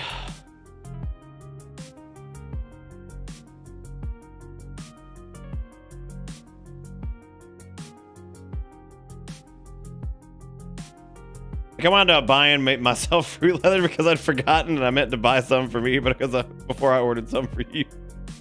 I'm sorry. It's good if that's any help. It's pretty great. I'm actually thrilled because our I say thrilled, I mean like it's great either way, but it's actually pretty funny. Our sub count, like our actual subscribers, has fallen below 500 for the first time I think in like 2 years. We got them, dude. The sub points are still at 530 because I always joke about that's like our actual number is around like 500ish, somewhere in there.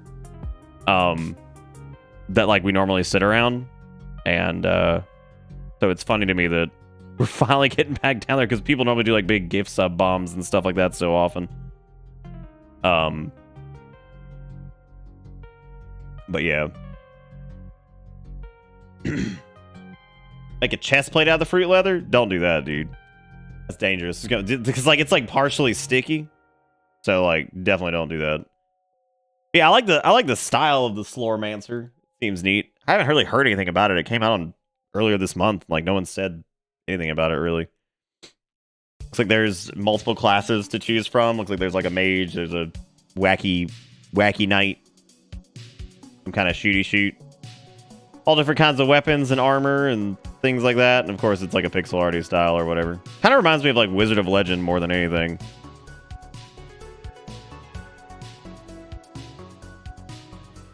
Get a free chest and back wax with fruit leather shirt. God, rip your hair out with fruit leather. I was gonna drop a gift sub bomb and someone has to pay mortgage and rent simultaneously this month. I planned well. No, I'm not. That is not like a prompt for people to do it. I'm just saying it's funny because we're finally getting back to like some type of normalcy. What do you look? Dude, what is this shit? What are you looking at my review for? I ain't got no candy for you. Negative.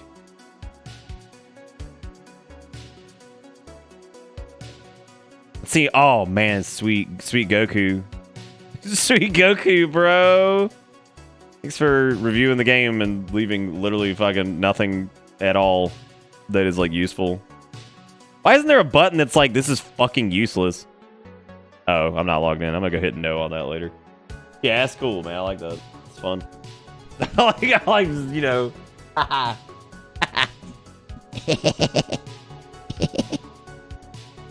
mean, if you didn't like it, you could like put like a little blurb on why you didn't like it or whatever. Yeah, people love being a little baby bitch. Baby bitches. They're like, ew me. Yeah, so that was an idea for tonight. I don't know, man. I've been so fucking low energy since I got that stupid shot. I mean, I guess it's not stupid. It's just, you know. I mean, it's definitely not stupid. You get what I'm saying. The wait is finally over, trainers. New Pokemon Snap available now. Damn, you know something's real when it's got like a tweet emoji in there. It's like Why did they pick the flower demon? Nobody know the flower demon Pokemon. What's his name? Like Chicky Squishy or something? Forget the fuck it's called. No, I'm not gonna do Minecraft tonight. Not because of any like particular reason. I'm just not gonna do Minecraft tonight. I'm just not Minecrafted out. I just need to do something else. There's always Beekeeper. Yeah. Yeah, I don't know if dude, I lazy. I haven't been subbed to WoW for like fucking 4 or 5 months now. I literally unsubbed back in like December. Like, because I was like, well, okay, I've done everything I needed. Yeah, man, I've been unsubbed for like almost half a year.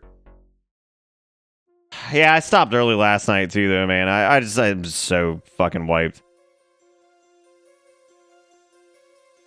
Finally pulled the trigger on 14 and watches chat loses it. I don't think anybody in chat's gonna give a shit that I'm playing 14. Like anybody's gonna be like, yeah, MMO. Yugi man, what Yugi man am I supposed to do? What? I'm here like fucking Yugi man. What? The Beekeeper? Oh, the Haunted Island. That's cute. Also like Pocket Watch. That looks good. A time traveling adventure game.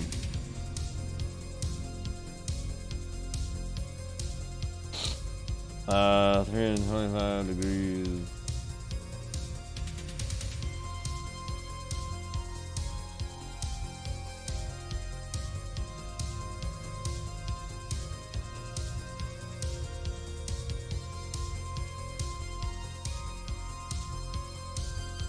Did you post that thing with the squish fish, or not squish fish, flaming hot pickle jello pie? Did you post that in Discord?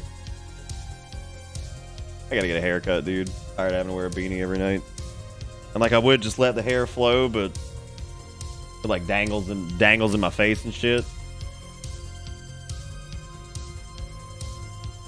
Play RuneScape. That was literally a stretch goal for Shave It or Save It. We gotta prep for that. We talked about doing a community movie night in the past. If you're still feeling schlemp, we can try that next week. God, I really hope I don't feel like this next week. Like I'm gonna start panicking, dude, because like I've got to get back to like normal, like feeling like normal for streams, and not like I'm pushing myself to get through like 3 hours. I'm fucking so tired. Like, yeah, no, if I'm still feeling like this, nah. I can join that Titanfall 2 silliness tomorrow. That was like Monday or something.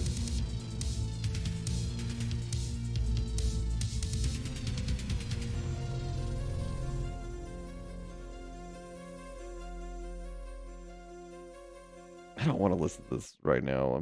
I'm putting on like actual music from like a person, and I'm gonna see what happens and see if the VOD gets muted. But it's a very small person, so hopefully will not be there. But that's stuck in my brain anyway. I'm down. I'm down, dude. Just fucking hit it. End game. May 1st. Oh, okay. That is like tomorrow. If they're small, they use very small keyboards.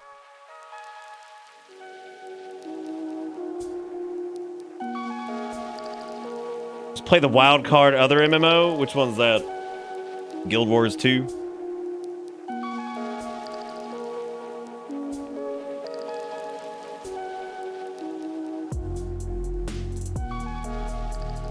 Oh.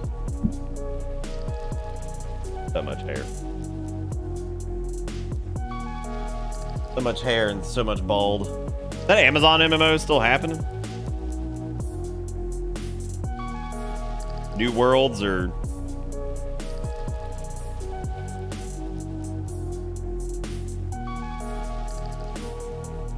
Fuck is Pop Tropica?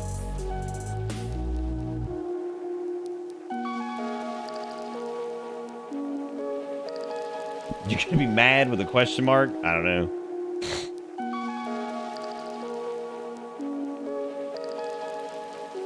I mean, I can't, probably shouldn't show this on stream.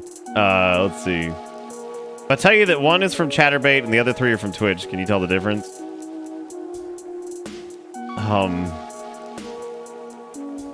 God damn the replies. I'm joking. They're all from Twitch.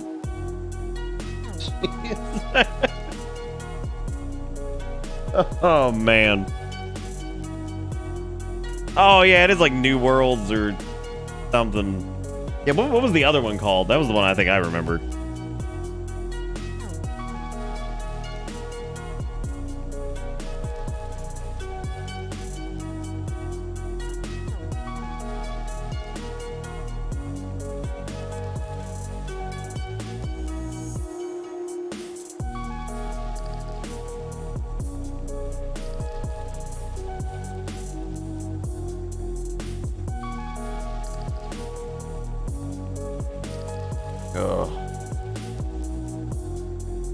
They're licking an ASMR mic.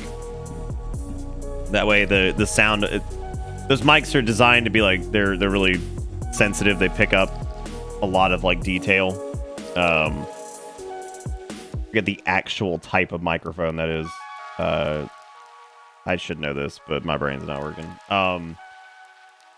Yeah, so like if you like lick it or like rub your hands on it, it feels like if you're wearing like good headphones, it'll feel like somebody's like sticking their tongue in your ear.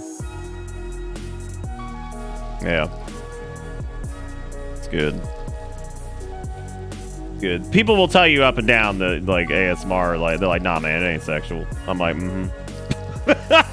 Which not all of it is, but god damn dude, I've seen some shit that I'm like, woo doggy. Woo doggy. But whatever, man. People doing it. Dude, Clam Man 2 was good. That was fun. Kind of disappointed that it's over, to be honest. What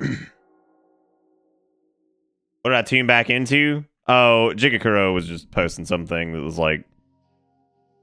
Post it again if you want. It doesn't matter. It's like, it's so much harder to explain what that image is. There was another game called Pixelot that was sent to me by a dude named Kyle Berger.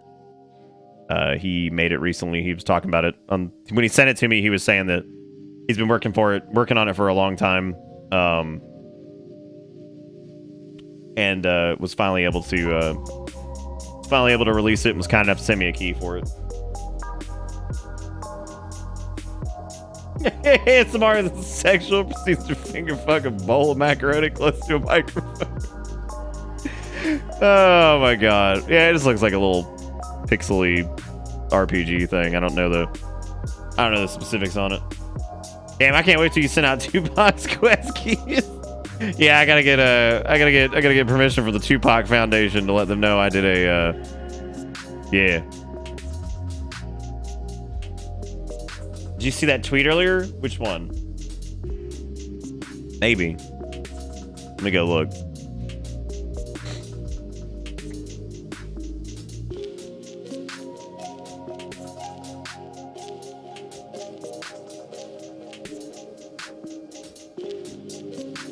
Let me go to... I just forgot what I was doing.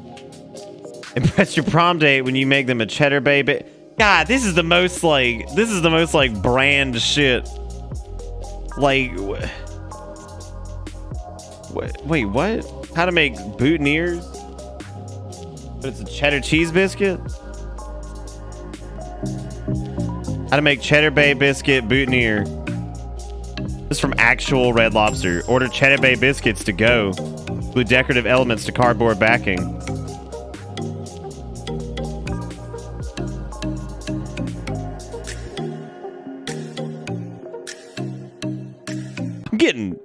I'm getting my fucking tired of like, ooh, P.S. resist the urge to eat the cheddar bay biscuits off your wrist lapel.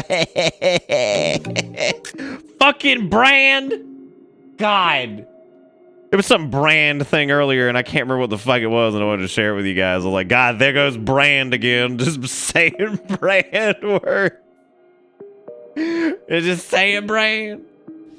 Just eat the biscuit, dude. You know, that was one of those things that's like, that was one of those things that I think it blew me away because like a long time ago, people used to be like, oh, dude, we gotta go to fucking Red Lobster, all that shit. And the funny part about it is like, they'd always go, they're like, what's your favorite thing? They'd be like, bro, the cheddar biscuits. And I'm like, okay. However, I do remember the time, I went there. This was actually around the time the bulletproof coffee thing. It was about 6 or 7 years ago. I went to this fucking Red Lobster, and it was when they were doing like the all-you-can-eat shrimp. Oh my god, dude. I've never been so fucking sick in my life from just eating shit. Because like, there's... I ate probably like 1 million of their fucking sriracha shrimp because they bring you like 10 at a time. Jesus Christ. I ate so much sriracha shrimp.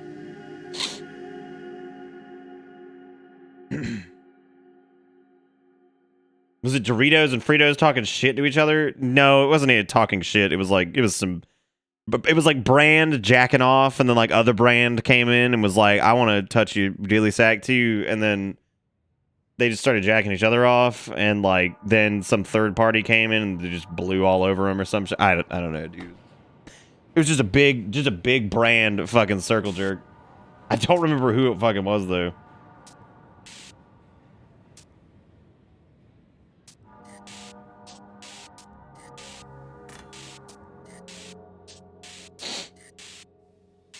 Oh, my dad's fever went down, so that's good.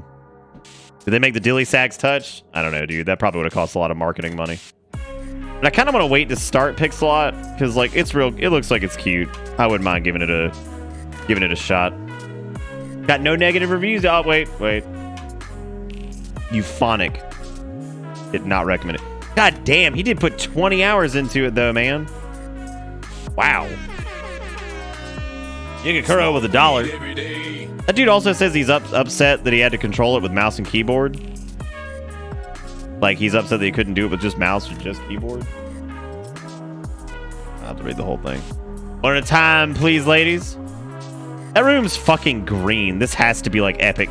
Like, no one paints their room that color and isn't, like, trying to green... Maybe they try to green screen away the virginity. Does that work? Can you green screen virginity? Is this possible? I'd hope to see Bitter Dad on stream someday. He sounds like an awesome guy. Oh yeah, he's a trip.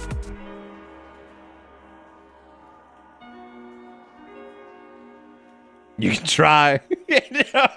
Try. Oh god. It doesn't work. This guy, holy shit. Like, man, he wrote a lot about Pixelot. Jesus. Good God, man.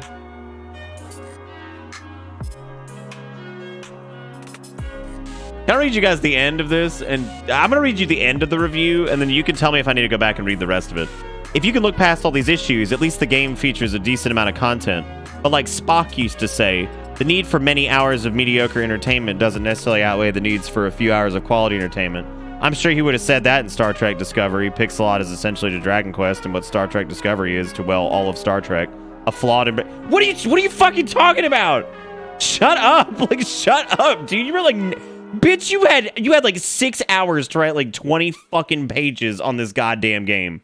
And you're gonna like sit here and be like, Star Trek. Like, shut up.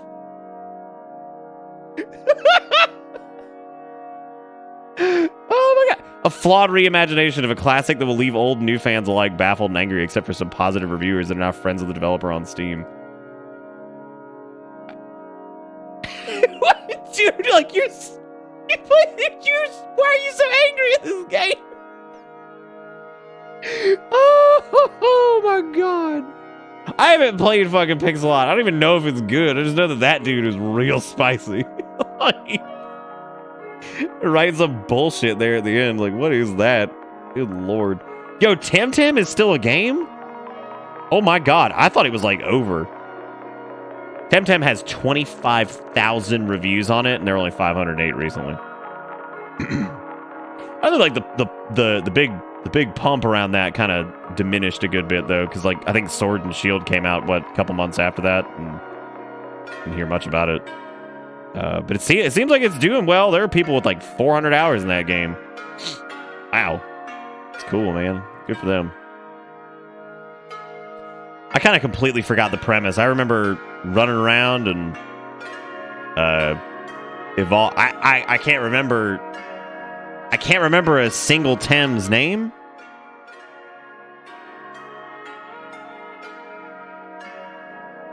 Can we please put the Star Trek reviewer into Charles? I don't even want to put him in Charles. It's going to taint Charles's lips.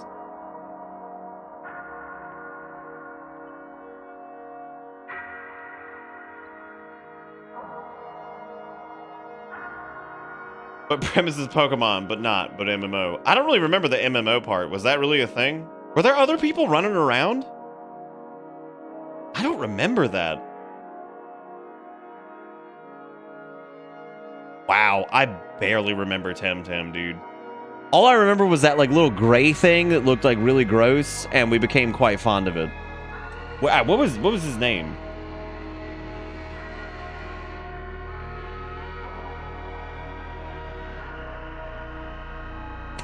I find myself going to fucking gaminggamer.gg. Lord help us if BlizzOv ever gets shut down, because like this place is great for searching for stuff. Tem. Wow, we only played Temtem one night. Holy shit. Now look what happened. Now we're dead. Anyway, but the point is, I'm gonna play Visongo probably when it comes out again, and they do a better take on it. Oh, see if that's did you hear what I just said there? Back in, what was this? Fucking like 52 years ago? I don't know what the date on this is. Apparently, that was when I said I'm gonna give Visongo another try, and this was before obviously we did. And man, it was totally worth it. Anyway, but the point is, I'm gonna play Visongo probably when it comes out again, and they do a better take on it. Don't do it past me, and see if that's see if it's something that see, that's what it was.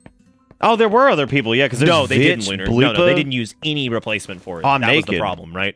Like that's what I'm saying is. Does that make sense about me saying that they're smart enough to think they have a better idea?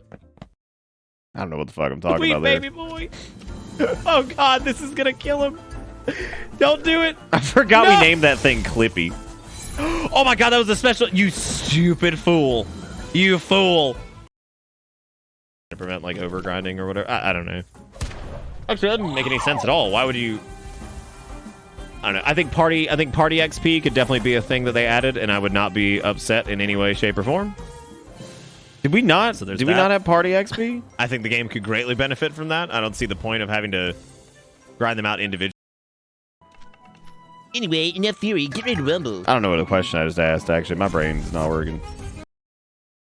Give me another copy at the desk. Okay, I'll take care of it. Oh, good. Fetch quest. That's exactly what I needed in Pokemon. Anything I can help you with? I'm helping Yosepi. Yeah, he forgot his combo again. I'm worrying. How do I keep landing on every... Okay, I'm just trying to remember what combat looked like in this. Like, the boulder I know... Is this guy's name Dickcock? Oh, never mind. I got it. So I'm worried because, like, used to be, like, normal boulder, and then, like, you'd have your moments, and now, like, nowadays, you're just, like, thirsty. Oh, yeah, that's what Boulder was like in his turbo horny phase. He never left. he never left. I don't know why I'm watching the Temtem VOD, dude. I just saw Temtem just temming, and I'm very confused at all of it. Project Warlock sounds really familiar. I don't remember what it is, though. Well, you see, what I'm talking about is that Boulder used to not be turbo horny all the time, but there was like this phase change. I don't know when it happened. It was like a few years ago. And then Boulder became always turbo horny. And there was no stopping it. I don't know what to do. I thought about trying out Pixelot. We've got that rounds game that I think Fresh sent us. I just hate that all the streams have been like so short lately. But I guess that's the fucking drawback of being tired as fuck, man. Emulate Buck Bumble. Man, talk about some stuff that's like not worth doing. Some shit that ain't worth doing. Just fucking Buck Bumble, man. About to bumble around. Oh, has Wobble Dogs been updated? Damn, dude, they had small patch. There were like 1 million patches in March, and then like 2 in April. They have not wobbled much more. than they have already. Y'all gotta get your shit together. I have the most hours played in Wobble Dogs. No, I don't. Glass does by 1 hour.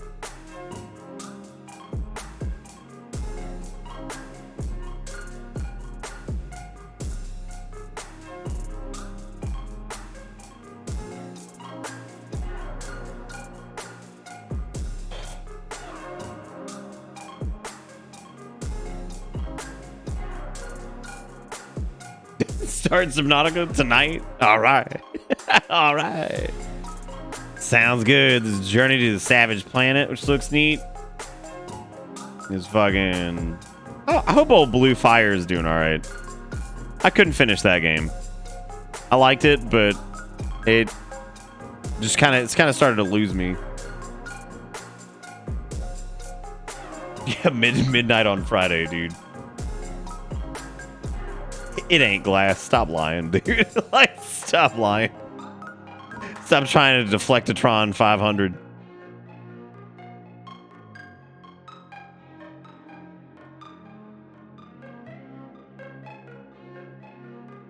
God, dude, I forgot about Doom Eternal. Holy shit. We beat Doom Eternal, right?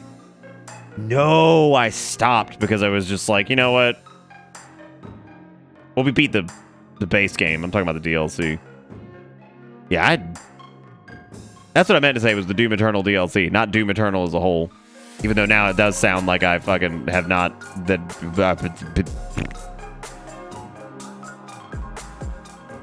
You know what's funny is I actually thought about playing RimWorld tonight. I did. Thought about playing RimWorld, and I don't know why.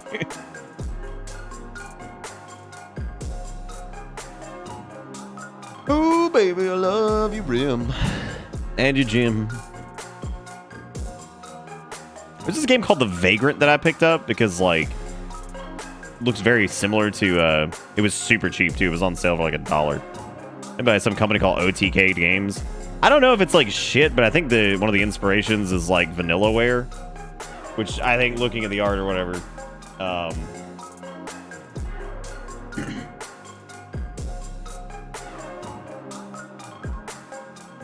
I didn't open it up in the browser.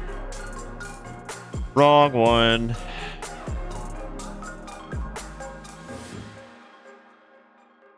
Voice.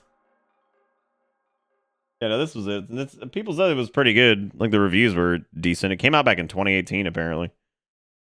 Yeah, it definitely looks very, like, Vanillaware-y kind of shit, where it's, like, got a lot of hit combos and side-scrolly and dialogue crap, whatever. I was supposed to get my PS5 back this week, but FedEx never got it, so I had to start a case with them so they would look into it. Cases can last 17 days. Why 17 fucking days? Like, what is specific... Like, why not, like, 2 weeks? Like, why?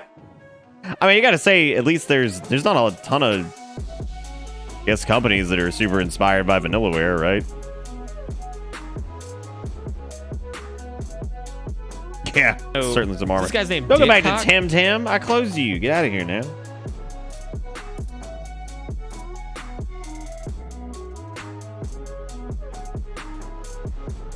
Yeah, there's that. I mean, that looks neat. I don't know if we'll ever play that on stream, to be honest with you, but...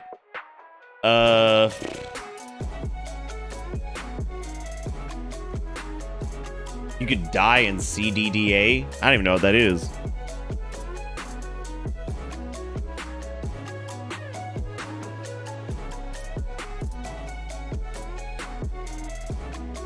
Bro, you gotta light the boobs, you know what I'm saying?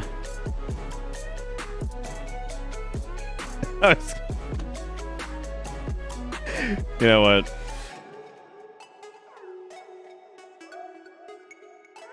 I'm happy to see that Turnip Boy commits tax evasion. Who's got almost 1,000. Got almost 1,000. Oh, that's cute. They're doing a developer stream on They're doing a developer stream event on Steam, and their little avatars are made. They're made in the Turnip Boy style, but it's them. That's cute.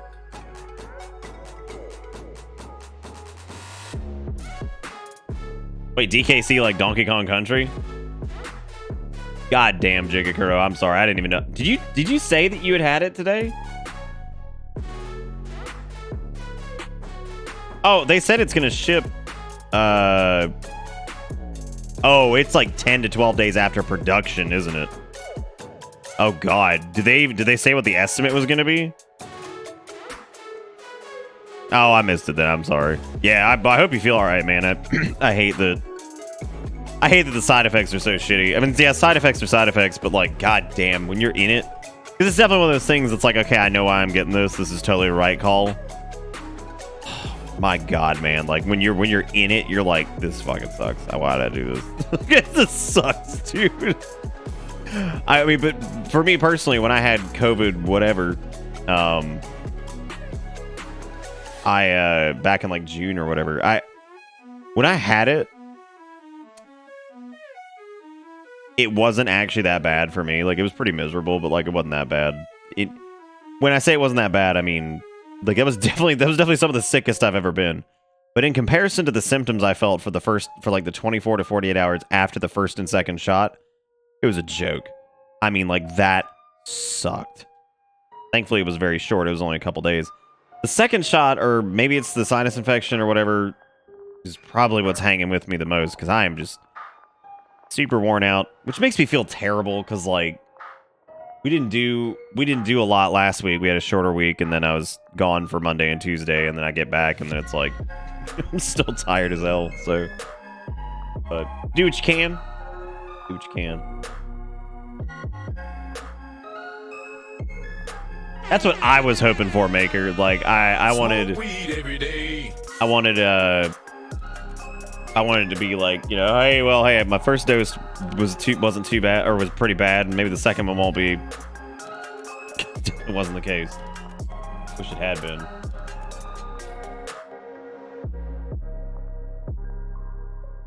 Oh, neat thing in Discord. I actually had an idea.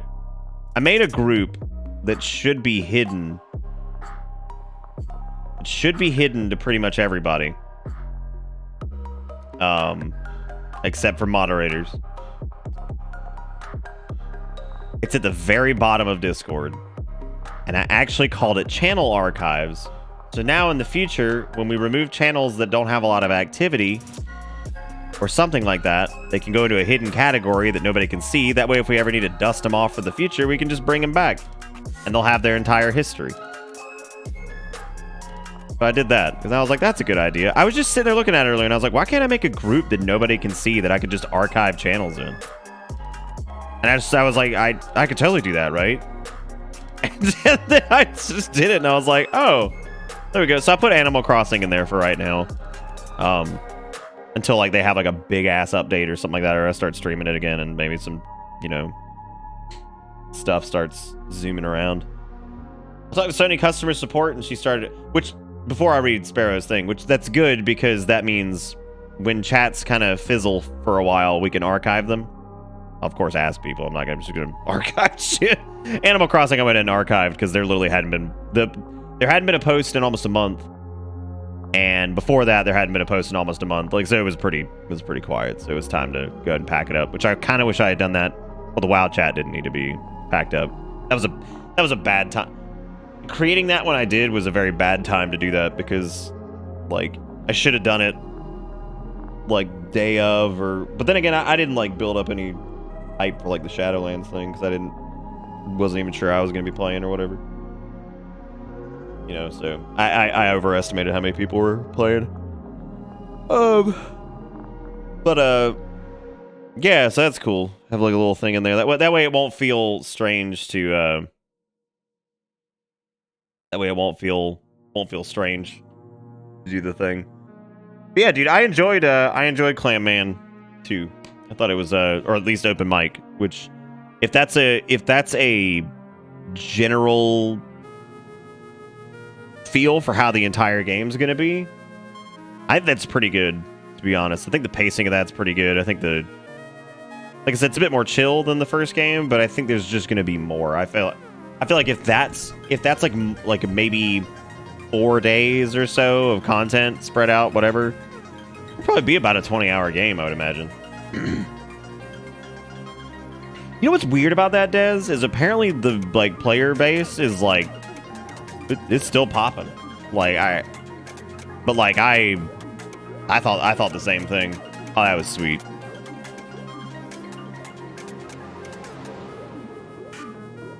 Wait, what? Oh god.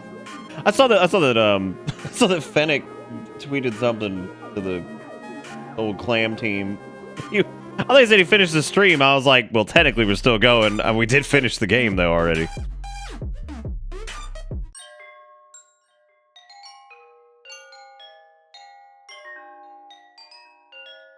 Yeah, I saw that Bobby Kotick agreed to a 50% pay cut. I'm like, yeah, sure, dude. I think there's some bullshit in there that it's like a 50% cut to salary and then like some or 50% pay cut to bonuses and then like salary was changed or what. I don't know if the 50% to his salary is true or not. I need to go look that up.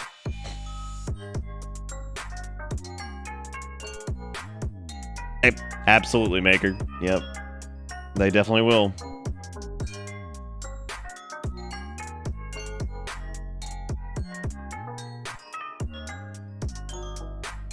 Oh yeah, I guess that would make sense. There's got to be like a big update to Animal Crossing at some point. Didn't they do that for like all of them?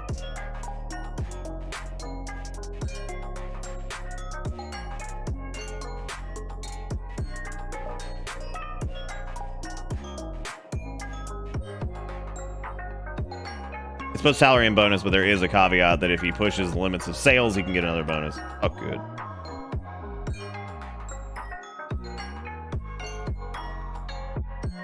Kiki and I are getting ready to go to Missouri to finally see my family after almost 2 years. I was hoping the PS5 would be back before then. Don't expect to come back until the 20th. God. It remind me to not to have my PS5 break, I guess, because, you know, I definitely have control over that. I saw this something the other day, too, that was like... Oh, I'm reading this now about FedEx to receive the package.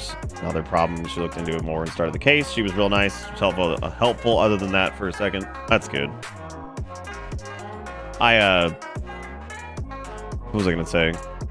Yeah, I saw the whole like rumor mill turning about like it's like, oh, Nvidia is gonna release the 3080 Ti. I'm like, why? Why? You can't get anything now. Like, why release a new product? Like, just leave it. That's what I'm saying. To fucking who? Like, who's gonna get any of it? Like, who's gonna get any of those cards? Fucking what? YouTube reviewers and then like people who are willing to dump a shitload of money onto resellers. Like, so if you go onto eBay right now, what's the 3090 going for?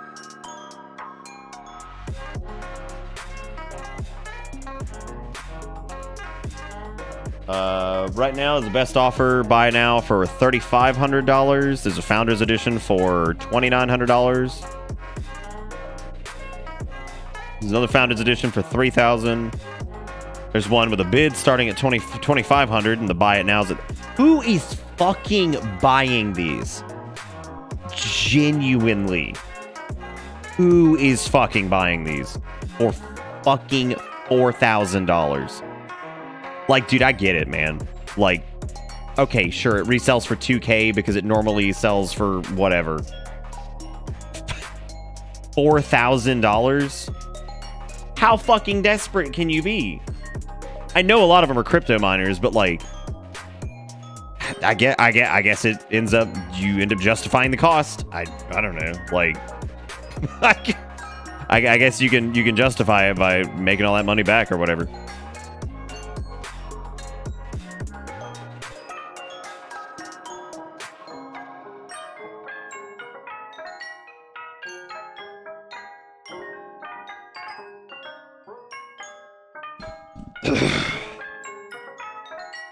Feels so bad. I want a 3070, but my friend's 3080 died on him and he can't find a card. Yeah, and that's sweet.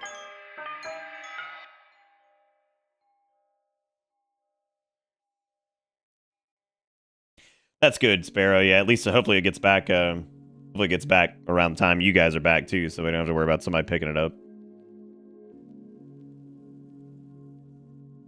What's going on with the car, Adel? I feel like you maybe told me this. Remember, brain is soup. No, brain is very soup.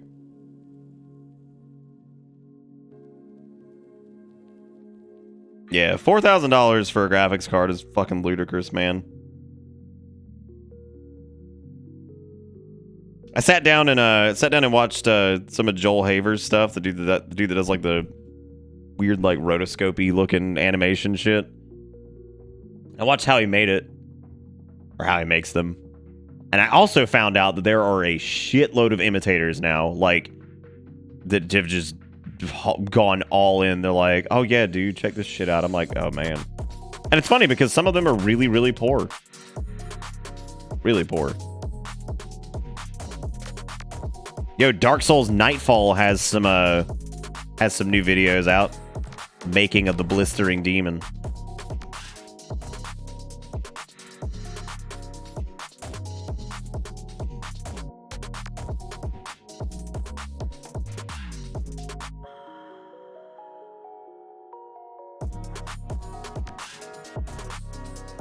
All this cat hair in one convenient pill. Dude, you can just eat it.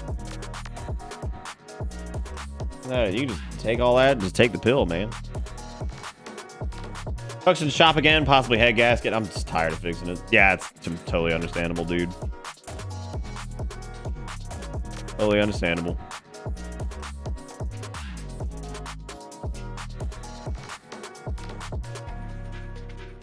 I'm tired of this. I'm tired of the being tired thing. There's like, what dollar one? Oh, you gave me $1 10 minutes ago. That's fucking awesome. What the hell's happened tonight? Never mind, it's 12, which means it ain't gonna be right. It's past 12, which means it gives up. The Cinders mod for DS3. Is that the one that adds in like Bloodborne shit? Because I definitely don't want to do that one. Definitely do not want to do that. Right, ladies and gentlemen, somehow, some way, possibility, we have made $30.60 tonight, which is super cool, and we've also gotten 10 subscribers. That's a lot for tonight, to be honest. Like, that's a lot. It's way more than this low energy night deserves. So thank you guys for that. I really appreciate it.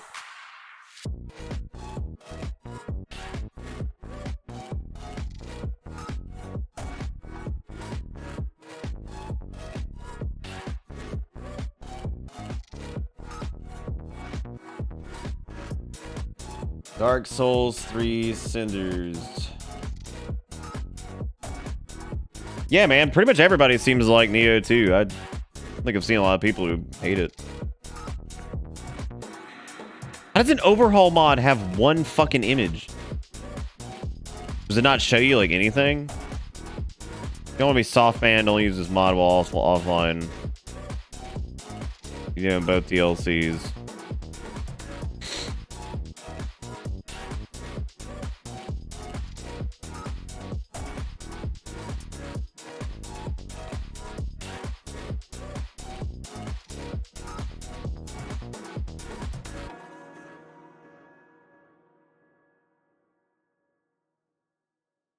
Silence, Wedge. I do not wish to be horny anymore. Alright, so the $15. I just want to. Thank you for being awesome, man. I appreciate it. Put us up to $45 for the night. Thank you. You the man. Tiamat with the 16 months. Thank you, Tiamat. Welcome back aboard the butt. Thank you both. Y'all give those two dudes some love in chat.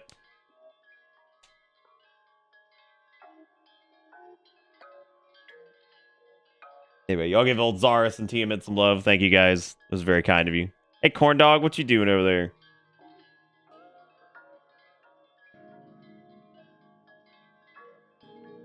I think Carl's making a joke. Oh, never mind. They were talking about Nier. So like what?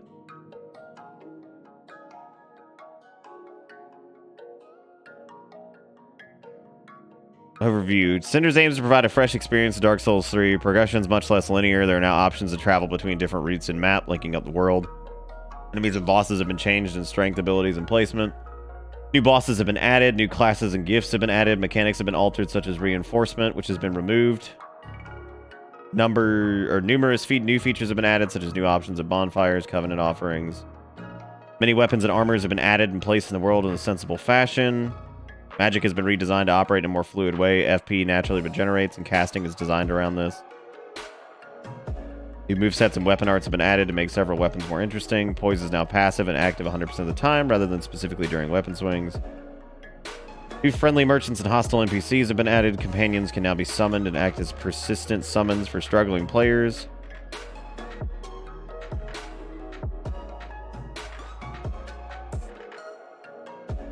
Seems like a pretty ambitious project. I'm guessing it's mostly like... I'm guessing it's like just remix stuff, like, because I doubt they created anything new for this.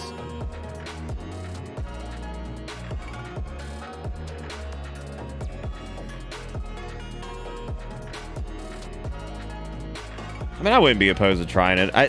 The only reason I would say I wouldn't be opposed to trying it, to be completely honest with you, is not because of Dark Souls 3. I tend to, like, even with like Daughters of Ass, I can appreciate like the amount of effort that goes into creating like a overhaul mod for a game that doesn't exactly, like, for like Skyrim, it's one thing, right? Or like a Elder Scrolls game, because they have really good modding tools. It's something Bethesda's always had. But I can always, at least at a minimum, I can appreciate the amount of effort that goes into trying to make a mod or whatever. Yeah, Daughters of Ass. It was a thing for Dark Souls 1.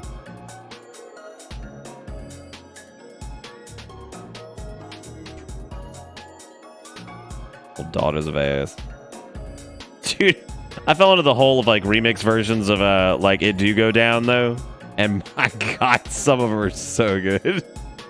There's one in fucking Morrowind of It Do Go Down though, and I was like, man, this is hot. This is hot. I wonder if I can pull it up. It might be on my other, because I've got my personal account, and then I've got my business one. Oh yeah, it's a regular day in Morrowind. No, I said Daughters of Ass. You heard right. I came here for the waters. I was misinformed. What was that? Yo, don't bother me. Masera. Is it really necessary that we talk? I cannot take anymore. Get away, beast! Let me live. Get away, beast. Let me live. It just followed. God, I fucking love it, dude. Just a regular day in Morrowind, man.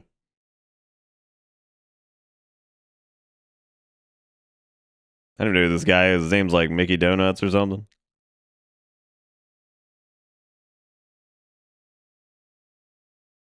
What's heading into the abyss in Dark Souls be like? Yep, here we go. Wait, let's see it. Let's see a gainer, Grandpa. Oh!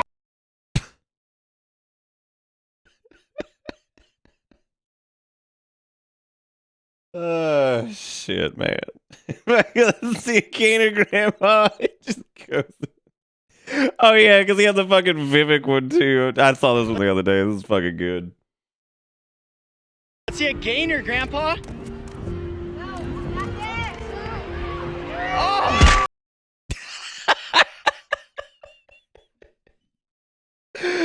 Oh, shit. Dude, fuck Vivek, man. Like, what a shitty fucking... Like, it's such a cool idea. But god damn, it's horrible. It's just so horrible to do anything in. You're like, oh boy, I guess I'll go in this building. It looks like all the other buildings. Oh no, look at that. It looks exactly like all the other ones. And now I have no idea what I'm doing. Why am I even here again? Oh yeah, to go see fucking float balls or some shit. God, I love Morrowind, but also fuck Morrowind. Now with the $5, it says yum yum. Came to tell you that Returnal's actually good if you're having that Metroid Prime Light itch. Cool. KKENHI Yum Yum came to tell that Returnal is actually good. If you're having that Metroid Prime Light itch. Cool permanent narrative persistency too. Really enjoying it so far. I wasn't ready for Charles' son. I don't even remember what his son's name was. I don't know how the text-to-speech is still on, and at this point, I'm just living with it. Thank you, Nom, for the $5. I appreciate it, man. Put us up to fucking $50 for the night, dude. How much is Returnal? Why won't the voice stop? I thought about picking up a copy of it. I also thought about doing Pokemon Snap. I don't know. He respawn every midnight or something? Probably. Oh, right, $70 because that's what we're doing now, dude. Oh, man. That's what we're doing now. I forgot. I keep forgetting that fucking video games are like $1 million now. Well, that 2D Metroid Prime demo is short as fuck. Short as fuck. Perfect to fill in the night. That's a good fucking point, dude. I'd forgotten about that. I had completely forgotten about that.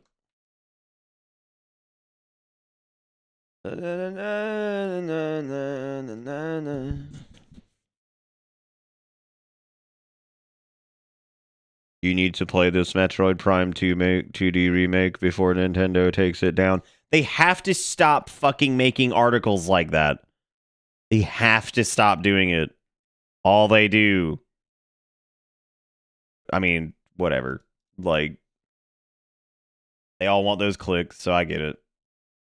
I get it. I mean, is it like real short? How short are we talking here? Because I'm like turbo dead. Either you get butt fuckered for microtransactions, 100 plus editions by Activisions, or $70 with no microtransactions at this point.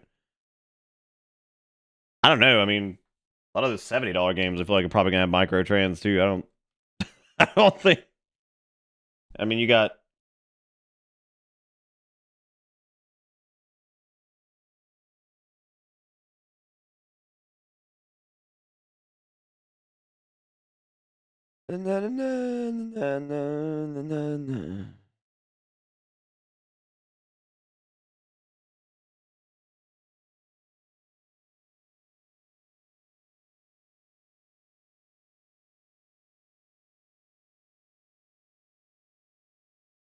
One gripe about Returnal is that you can't resume your run if you close the game mid-run. You just reset. Oh yeah, I heard some people talking about the say. I don't know if I got the will or the gumption to do the Metroid Prime thing. Like, it's a good idea. I hate to end early again, man. I feel like this just keeps happening. That's just been this week. I'm just so tired.